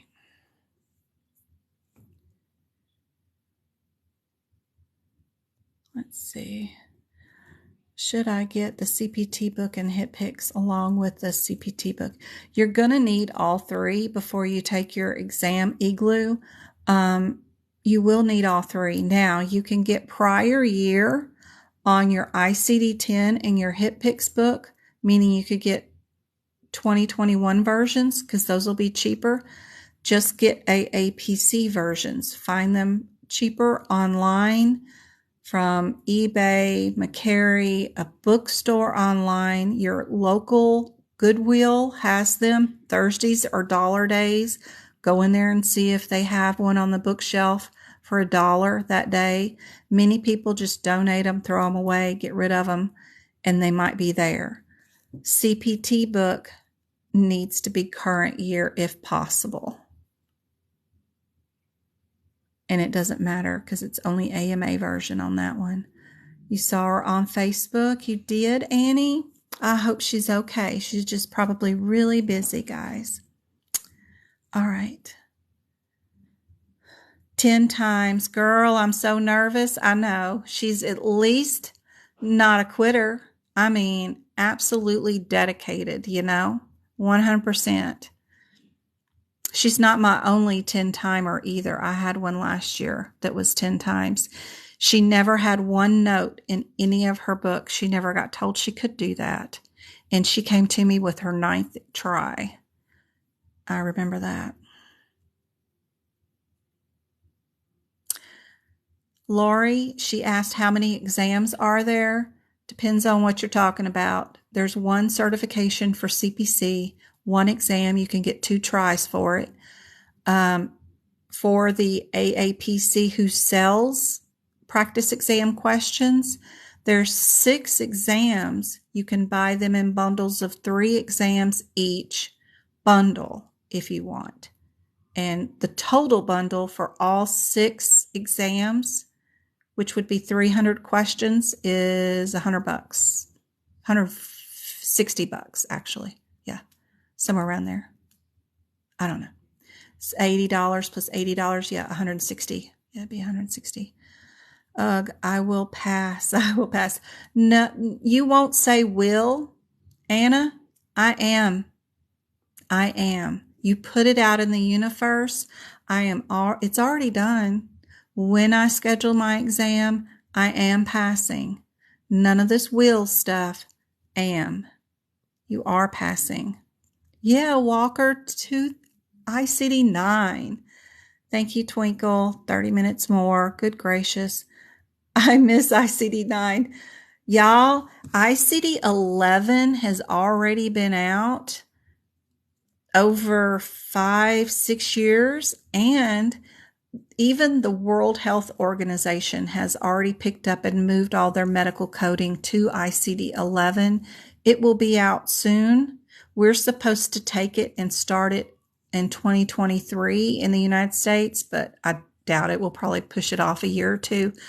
But some of those codes all the codes will go from being 6 digits long to 15 to 23 digits long each now. So get your CPC before we turn over to ICD-11. Y'all don't want to learn something totally new again, which we will be doing eventually, but do it on the job.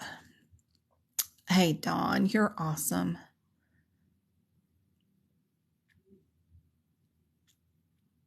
Appreciate all the positive vibes. Aw. How many questions are there for the 4 hours we have? 100.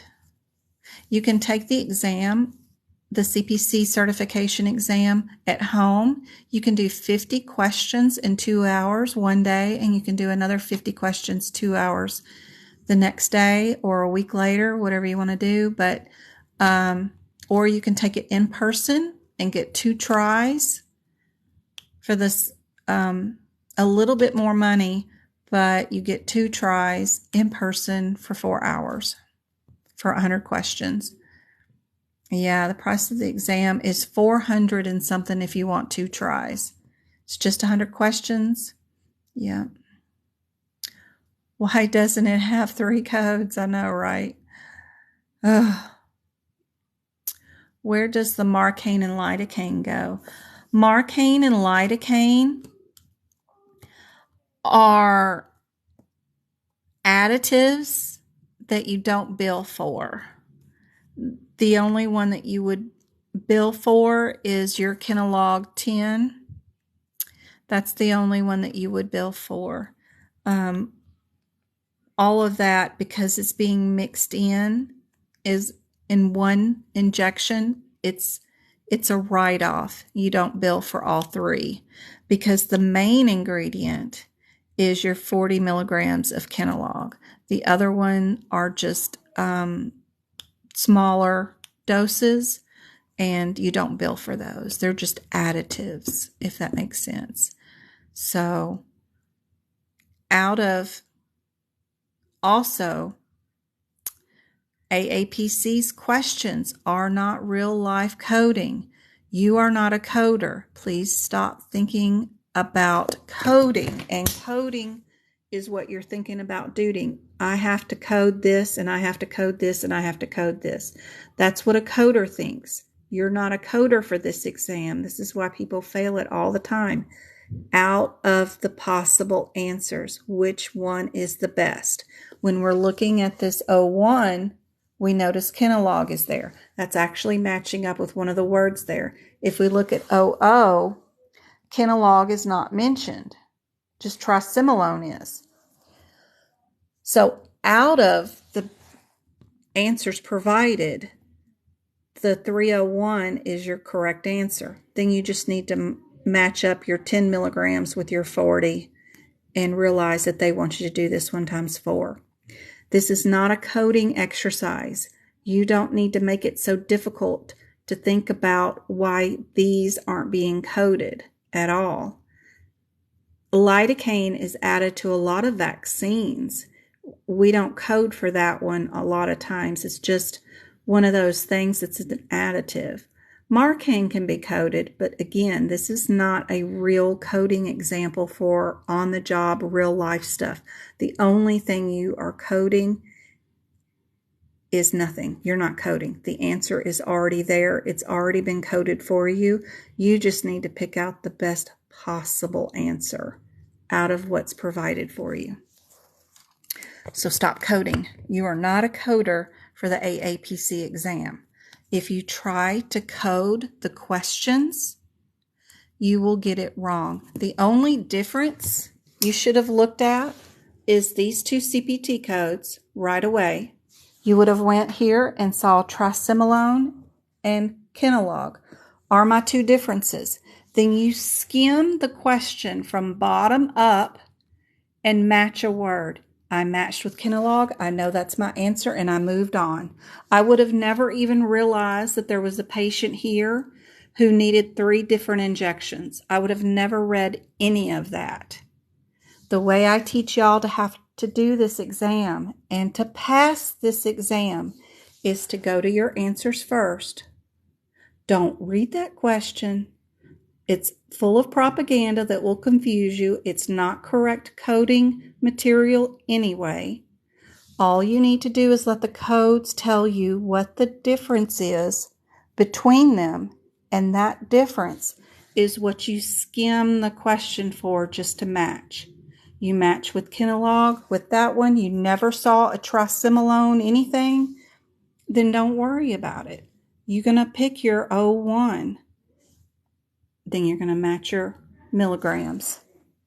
That's all you're going to do. You're not going to know a 53-year-old patient's there for a knee injection with all that stuff. If you do that, you're going to fail the exam. Don't do that. I wonder what she's talking about. I am too in August on missions. I think they're asking me something totally different, and I thought it was just me. But I realize everybody comes up with their own opinion about what these questions are asking you and what they're asking you to code out of them. And it could be any question. You could read an English essay question, and we'll all come up with different opinions on how they want us to answer. So we're lucky in the fact that these are multiple questions where they're not fill in the blanks, and we can go straight to the possible answers.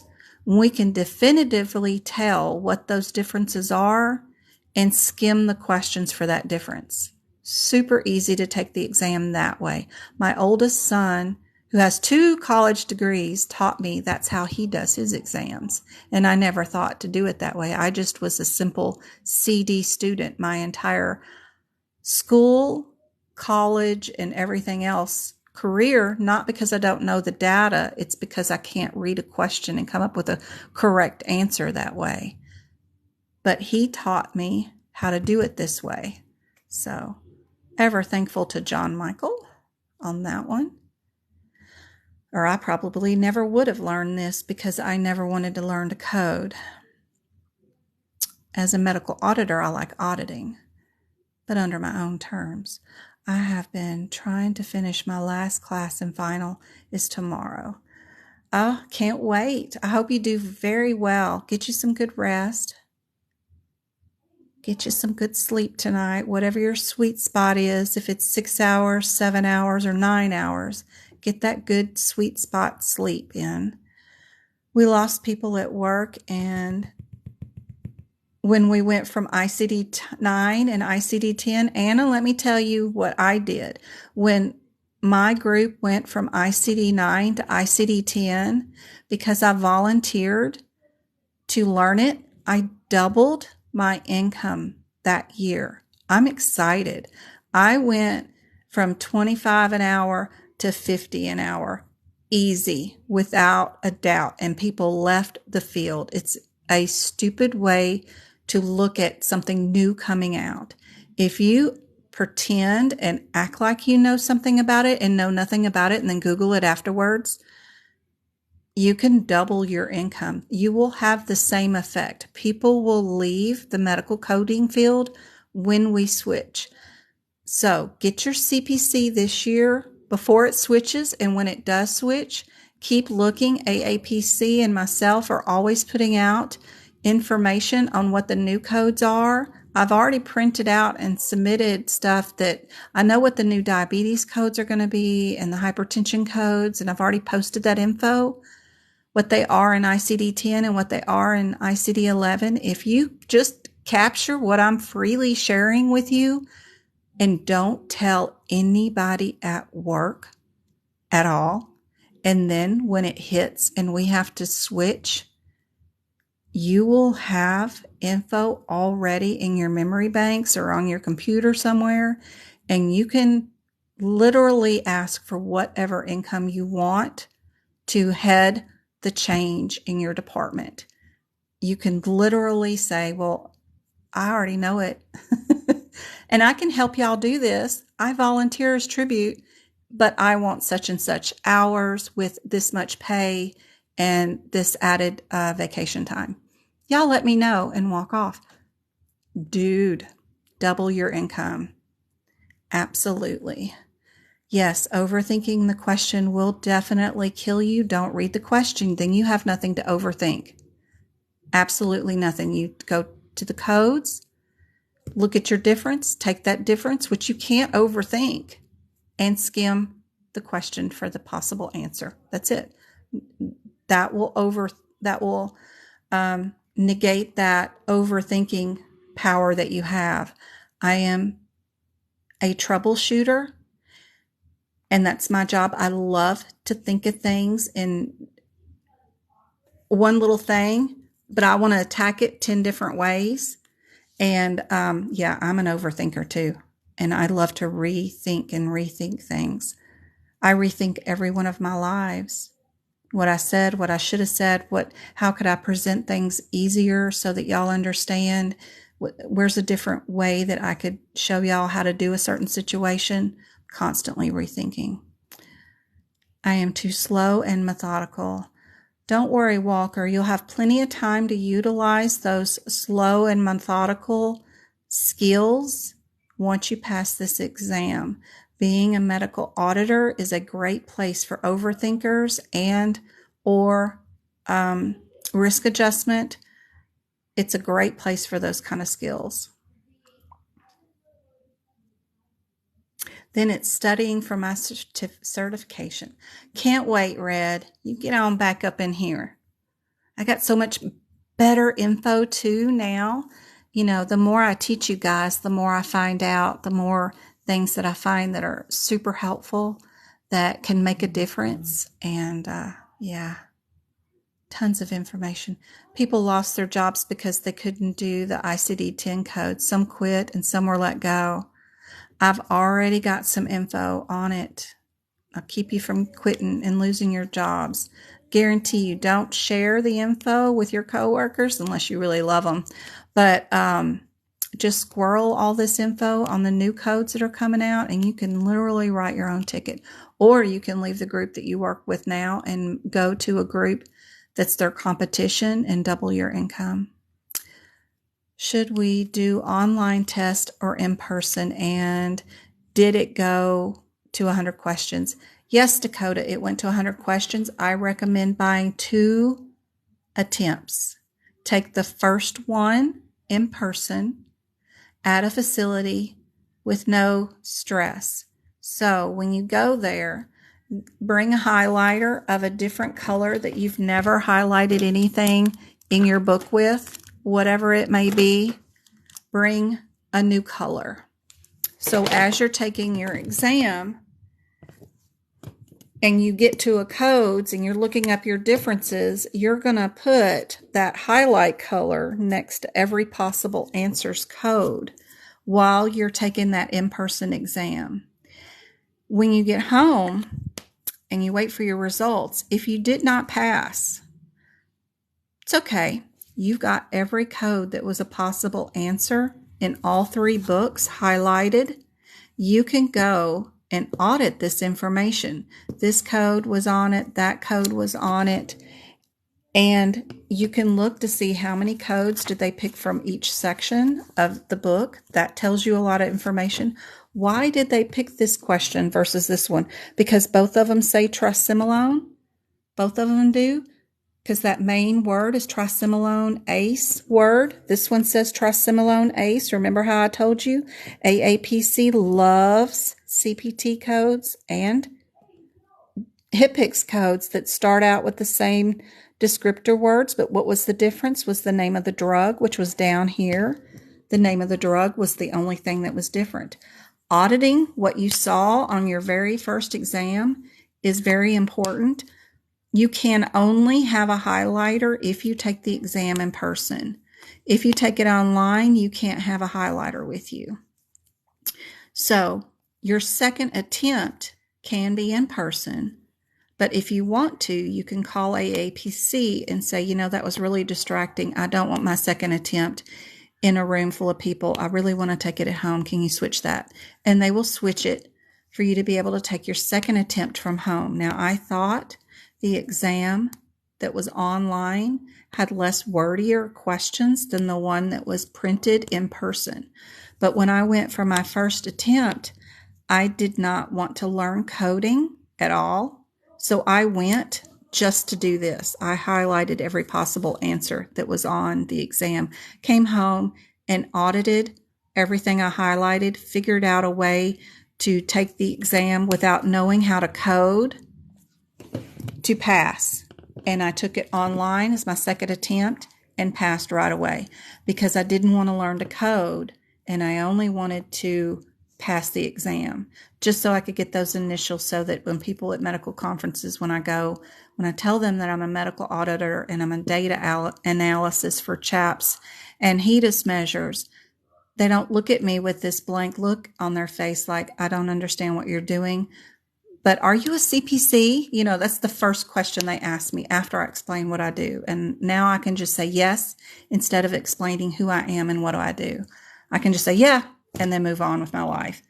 So that's the only reason I took this exam. So anyway, if you want to be able to take it without knowing how to code, follow me. I'll teach you how to do it for free. I don't like y'all being charged a ton of money. And I don't think it's fair that the course doesn't prepare you for the exam because the exam is totally separate from the course. It's not meant to teach you how to prepare for the exam. All right. So that's my info. Thank you, Twinkle. Hey, Jenna. Thank you very much for the information.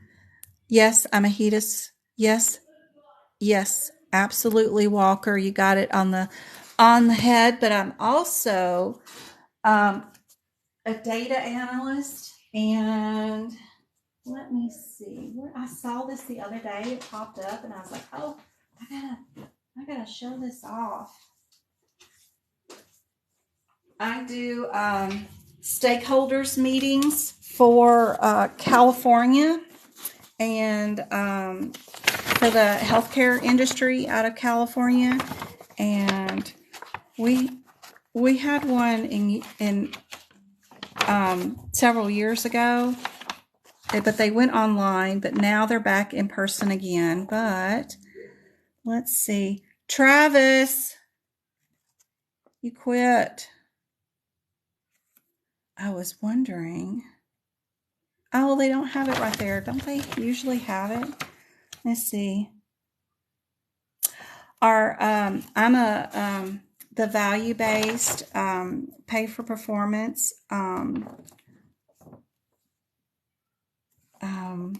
coordinator too. I work in the quality collaborative out of California, and I was trying to see, is this the one? I was wondering if they had me posted in here because I won the Bassinger Award twice out of California, and I thought this was the book for it.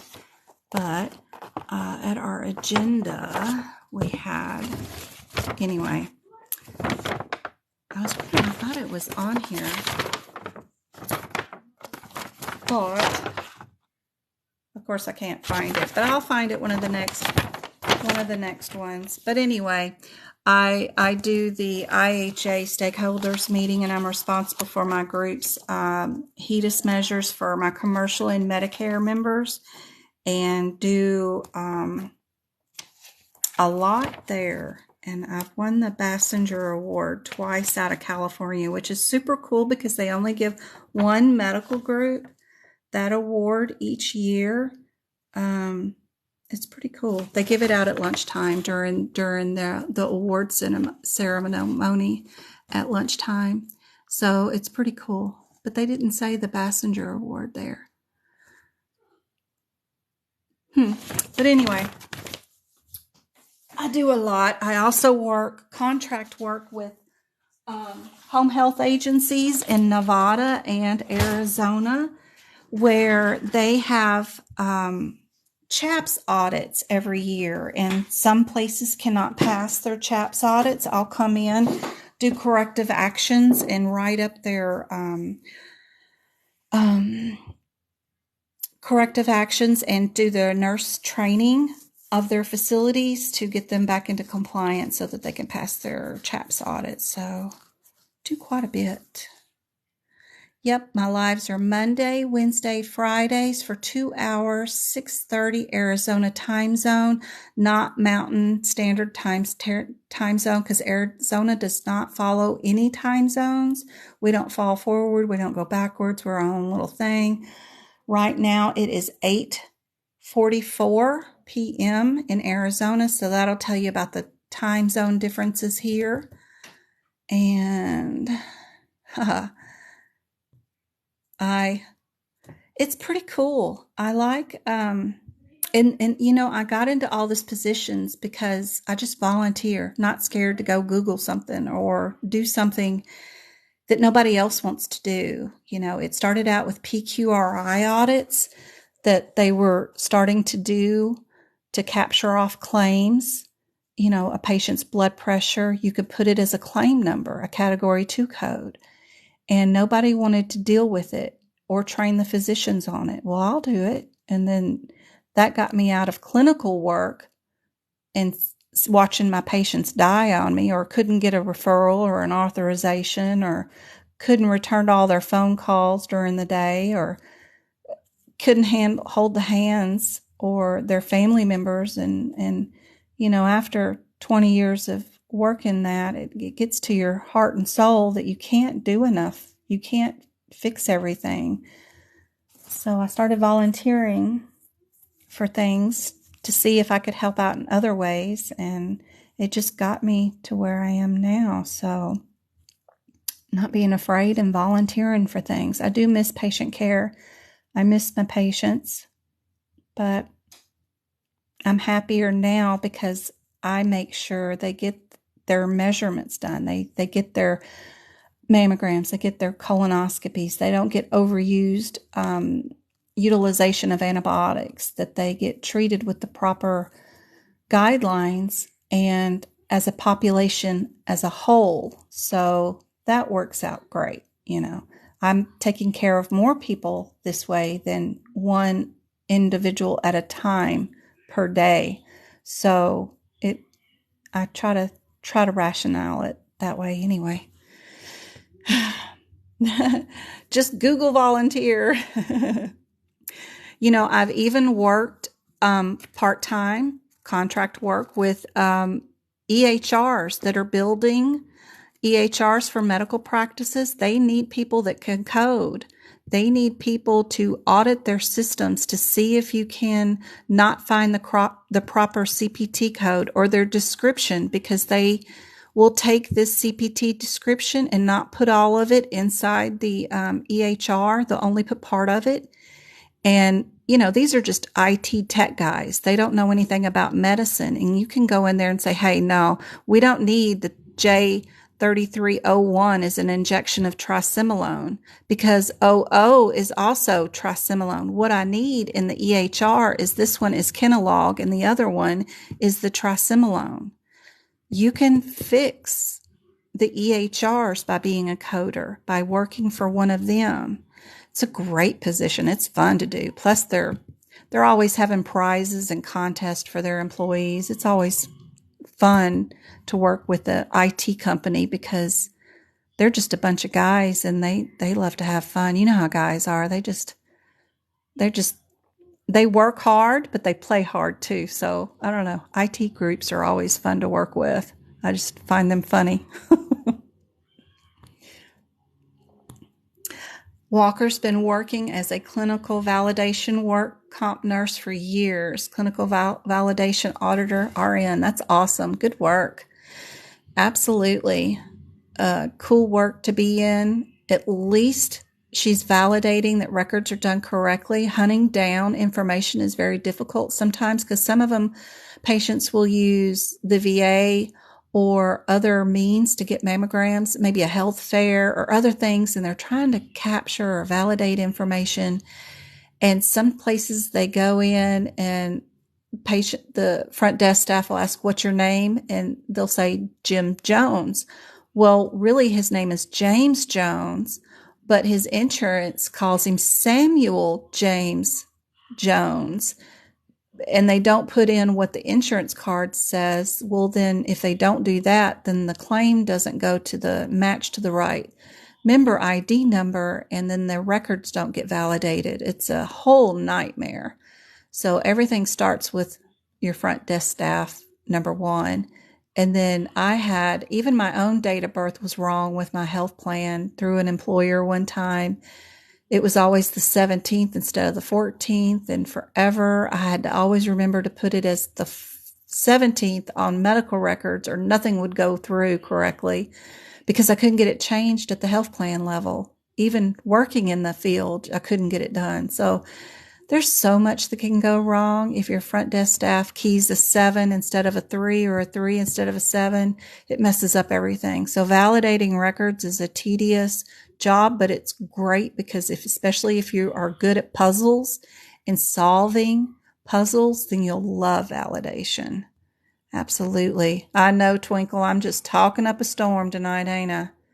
I got to get off here and go check on Travie and Grandma.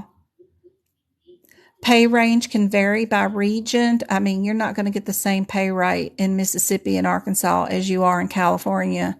Honey, it just fluctuates like the river. And you got to fight for what you want too. Don't ever take a coding job or any job without saying, is that the best you can offer at every offer they give you? Don't ever, because every EHR person will always offer you. https://www.aapc.com/member area/purchased item.asps. Oh my God. Shut up. Sorry, I hit a key with my elbow. So every EHR person is there for the company. They are not there. They are not your buddy. They're not your friend. And every offer you get from any employer is never their best offer. They always hold back just in case you ask for more so that they can get you in a position just in case. So even if you are working at McDonald's, hate it, and you were dying to get into a doctor's office, if they offer you $12 and McDonald's is offering $14, their first offer, it doesn't matter. Just say, is that the best offer you can do? Is that the best you can do? You can always ask for more vacation time, more flexibility in your hours. Always ask for more pay. Geez, I always have, no matter what their offer is. Anyway, that's one good tip. Do you remember knowing a lot of anatomy terms for this exam? There's only 5 anatomy questions. You just need to know how to find the anatomy word definitions, which will be in these 3 books, is what you need to know. Now, I do go through these books, and I'll go to each chapter heading of the CPT book, and of course, I'm in the wrong section. I'm in medicine at the very end. So like at the beginning of every chapter, you're going to have an anatomy picture, right? What you should do is Google eye anatomy function. Then go to every little word and write down its function. This one, the lens, it holds the lens in place. Of course it does, but that's what the subtendinary whatever ligament is, what it does. The ciliary body, it holds the lens in place. That's important. Do that throughout the entire book. Anytime you see an anatomy picture, Google what it says and then put function and then change your Google search to an image and just write in the functions. Super easy to do. Other than that, you need to be able to figure it out. Okay, well, if I need to know what something is, an anatomy word, and I don't know what it means, then don't forget you've got a section in the back of the CPT book. And I can go back here in alphabetical order, look up the word. Sometimes it'll tell you what the word definition means right away. Sometimes it'll just say it, and tell you an abscess, well, that still doesn't help me, but I don't know what that gland is. But I can go to that CPT code and then I can find the definition. So you just need to know how to use your book to fix the anatomy. But there are some things you can do to help you along the way so that you can update those anatomy pictures and get a little bit better definitions in there so that you have that info. So you don't need to know a ton of anatomy unless you get exam C. If you get exam C, good Lord, I'm working on capturing all the anatomy for exam C, but there's different versions of the CPC exam. They have A, B, C, H, and a few other ones. C is the worst one for anatomy, but still, all the answers are in these books.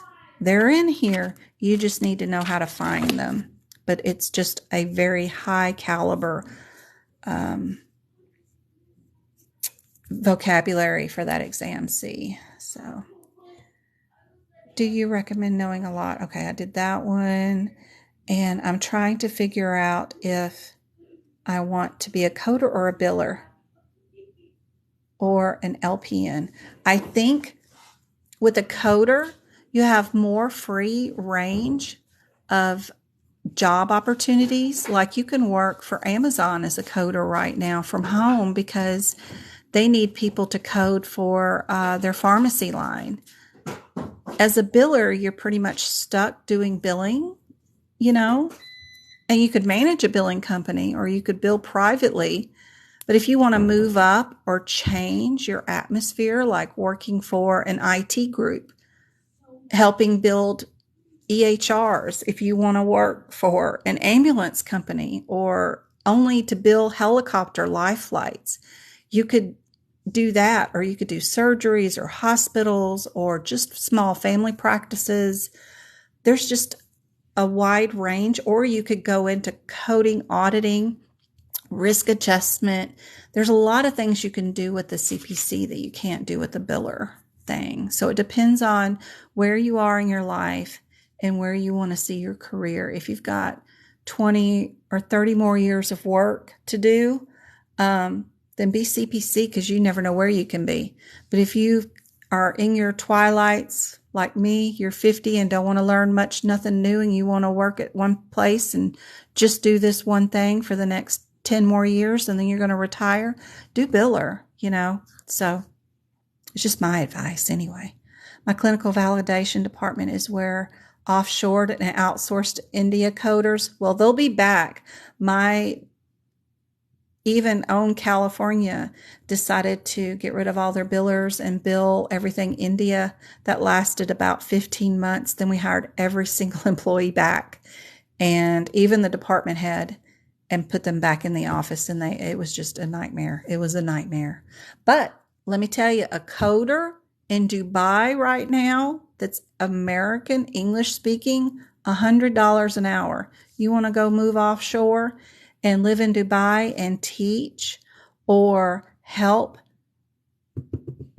turn these English words and help them with a translator, of course, understand what we know in the English language as to what these codes mean and how to bill them, and teach them the American way of billing for all these companies that they're outsourcing to that never work out. You could make $100 an hour and they'll probably pay for housing and everything else. Who knows? So it depends on if you want to travel, you could go there. I used to do that, demographics, info entry, and ICD-10 coding. It's crazy. Thank you, Twinkle. I bet I'm 30 minutes over now. Good night. So late in New York. See y'all later. I need to take my CPC exam to get my CPC cert so I can find a new job with a nicer company. 100% believe you, Walker. Retail is awful right now. You don't want to work retail. The Southeast pay stinks, but that's the good thing about being a CPC. You can work for Optum or for Amazon or for other companies remotely, and you can get higher pay than your normal industry area in Mississippi or wherever that the pay is low. You'll have a better national average working remote from home, but still living in an area where lower incomes is the norm there. So the price of living there is not as high as, say, living in San Diego, where the price of living is just outrageous. But you make the same pay as somebody in San Francisco at one of those IT tech firms, but you're living in Arkansas, you'd be having a pool in your backyard, before long. Be all right. I'm making $24.50 as a CNA, so I don't know if I'm a coder would be good for me. I'm a little dyslexic. Absolutely, it'll be all right. The systems do the numbers for you. All you got to do is pass this exam. No one looks at this book ever again, ever. The EHRs and the computer systems do all the numbers for you. It's okay to be dyslexic. I am too. Don't worry. Thank you so much for answering the question. You are welcome. I work in a cancer center and I bill for all the hospitals within our practice. That is cool, Jenna. I got a nice book stand with a turntable. I got mine too. I'm sitting here twirling mine. That's off to make a difference for me when taking time tests. I can read the books better and faster. That's awesome. Is NHA certification acceptable throughout the field? CPC from AAPC is more nationally recognized.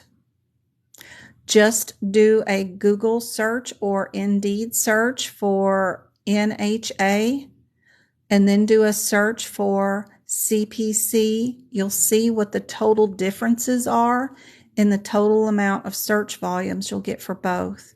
You'll have to do a search to see, but last time I looked, CPC from AAPC was more nationally recognized. Not that you can't get a job with an AHA. I'm just saying that AAPC has done a better job of marketing themselves. That's all.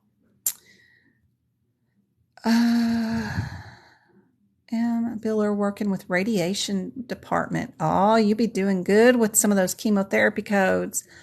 I like coding and new to it already doing healthcare. Do you recommend me going to CPT?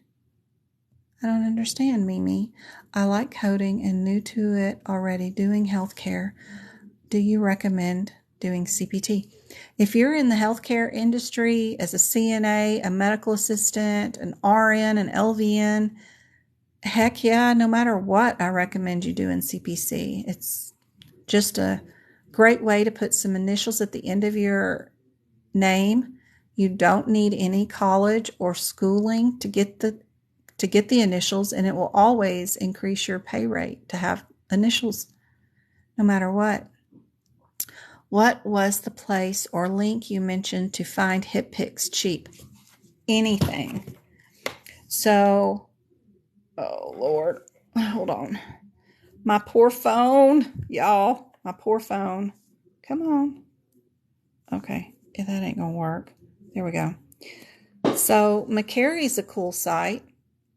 It's an app. It's like eBay, stuff like that. But you can, go to Google. If I can get my phone to work. Go to Google.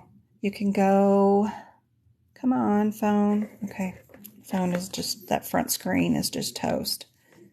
Let me get this side screen. The good thing about my phone is I have 3 screens, so I can always use the front screen if my inside screen is not working.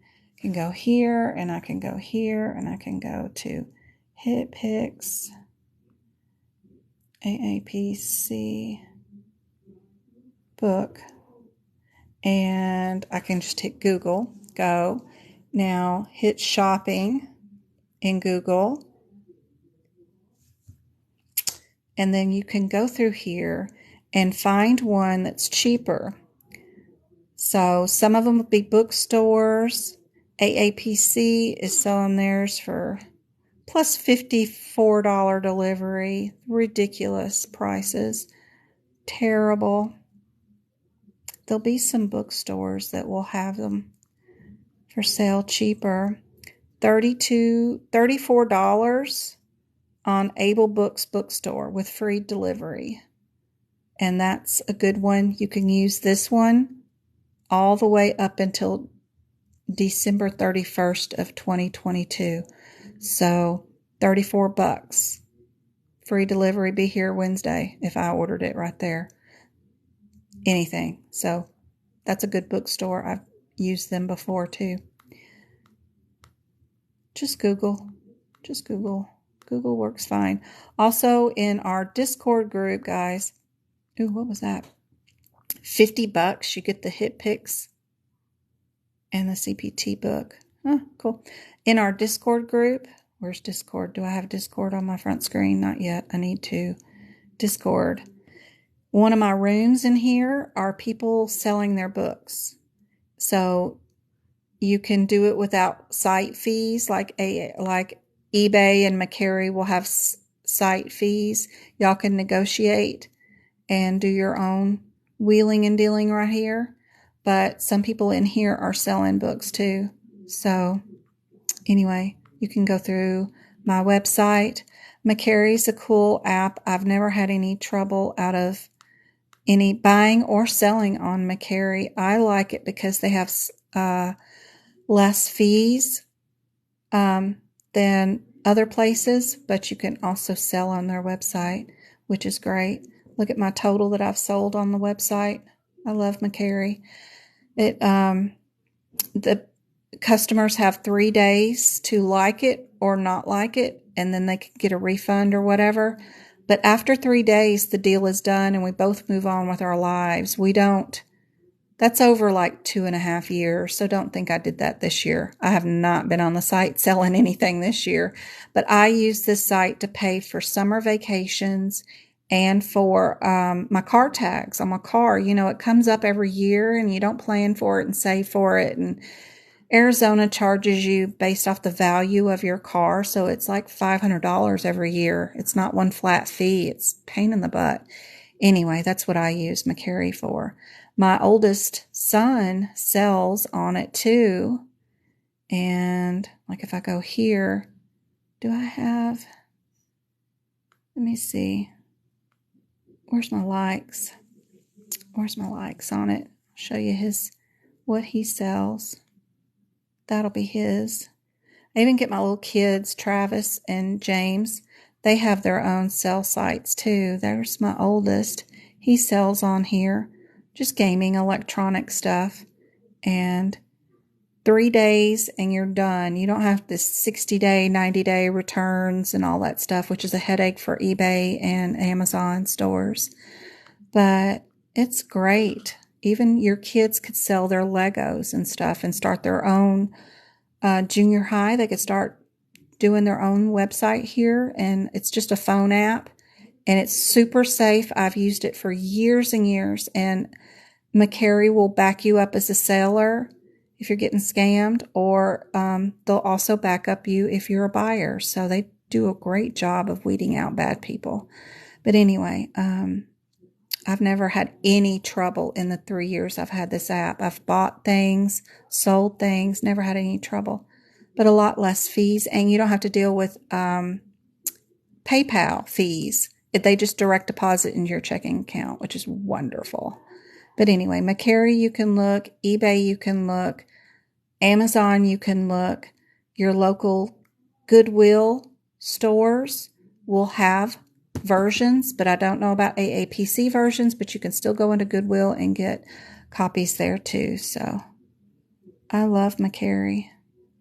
Travis has him an account so he can sell clothes and get new shoes because he is a shoe fashionista. He has to have, the latest and greatest shoes. Well, I won't buy them all the time for him, but he'll sell his old ones so he can get new ones faster than I'll buy them. So that's great. Whatever you want to do, Travie.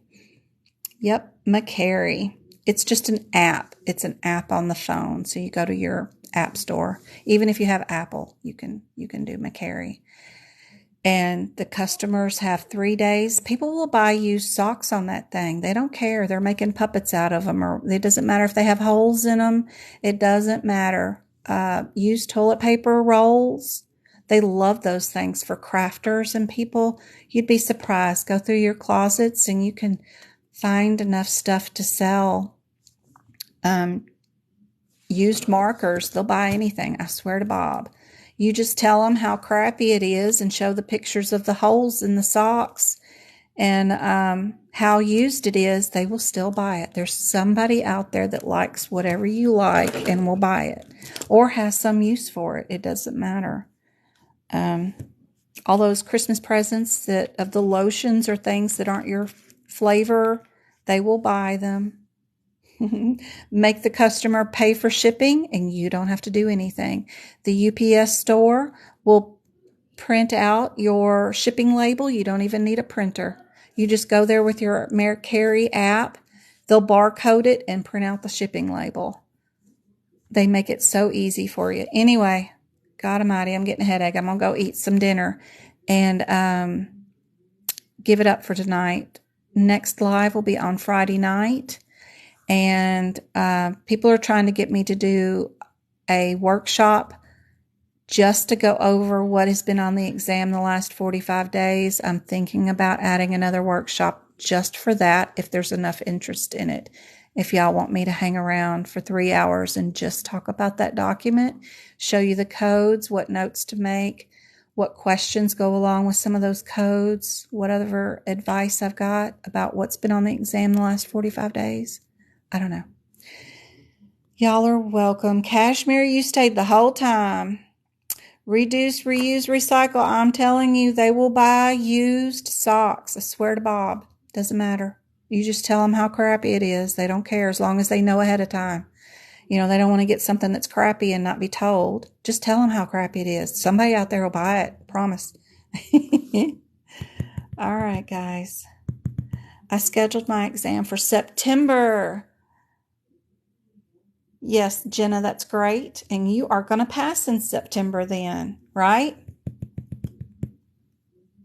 I got to give Twinkle a job with me. I'm going to have to keep her. All right. I see y'all on Friday. And don't forget to sign up for raffle because I am going to make an effort to please get everybody's name in the raffle for free sections of my notes and free tutoring time. I just absolutely have to do that. So email me at medicalcodingbyjen.com. No, Gmail. medicalcodingbyjen@gmail.com. Good gracious. And put raffle in the header subject matter and I will add y'all to the raffle and I will be having a raffle soon. Okay, guys? I will see y'all later. See you Friday night, okay? I got to post this one and Monday's live up on YouTube. I don't have that one up there yet, but I will. Thank you for all the shares. I got 3,000 likes and 3 shares. Thank you, guys. That helps out so much. Good night, Twinkle. See you tomorrow. I'm going to message Betty again. See how she's doing. I miss her. Okay.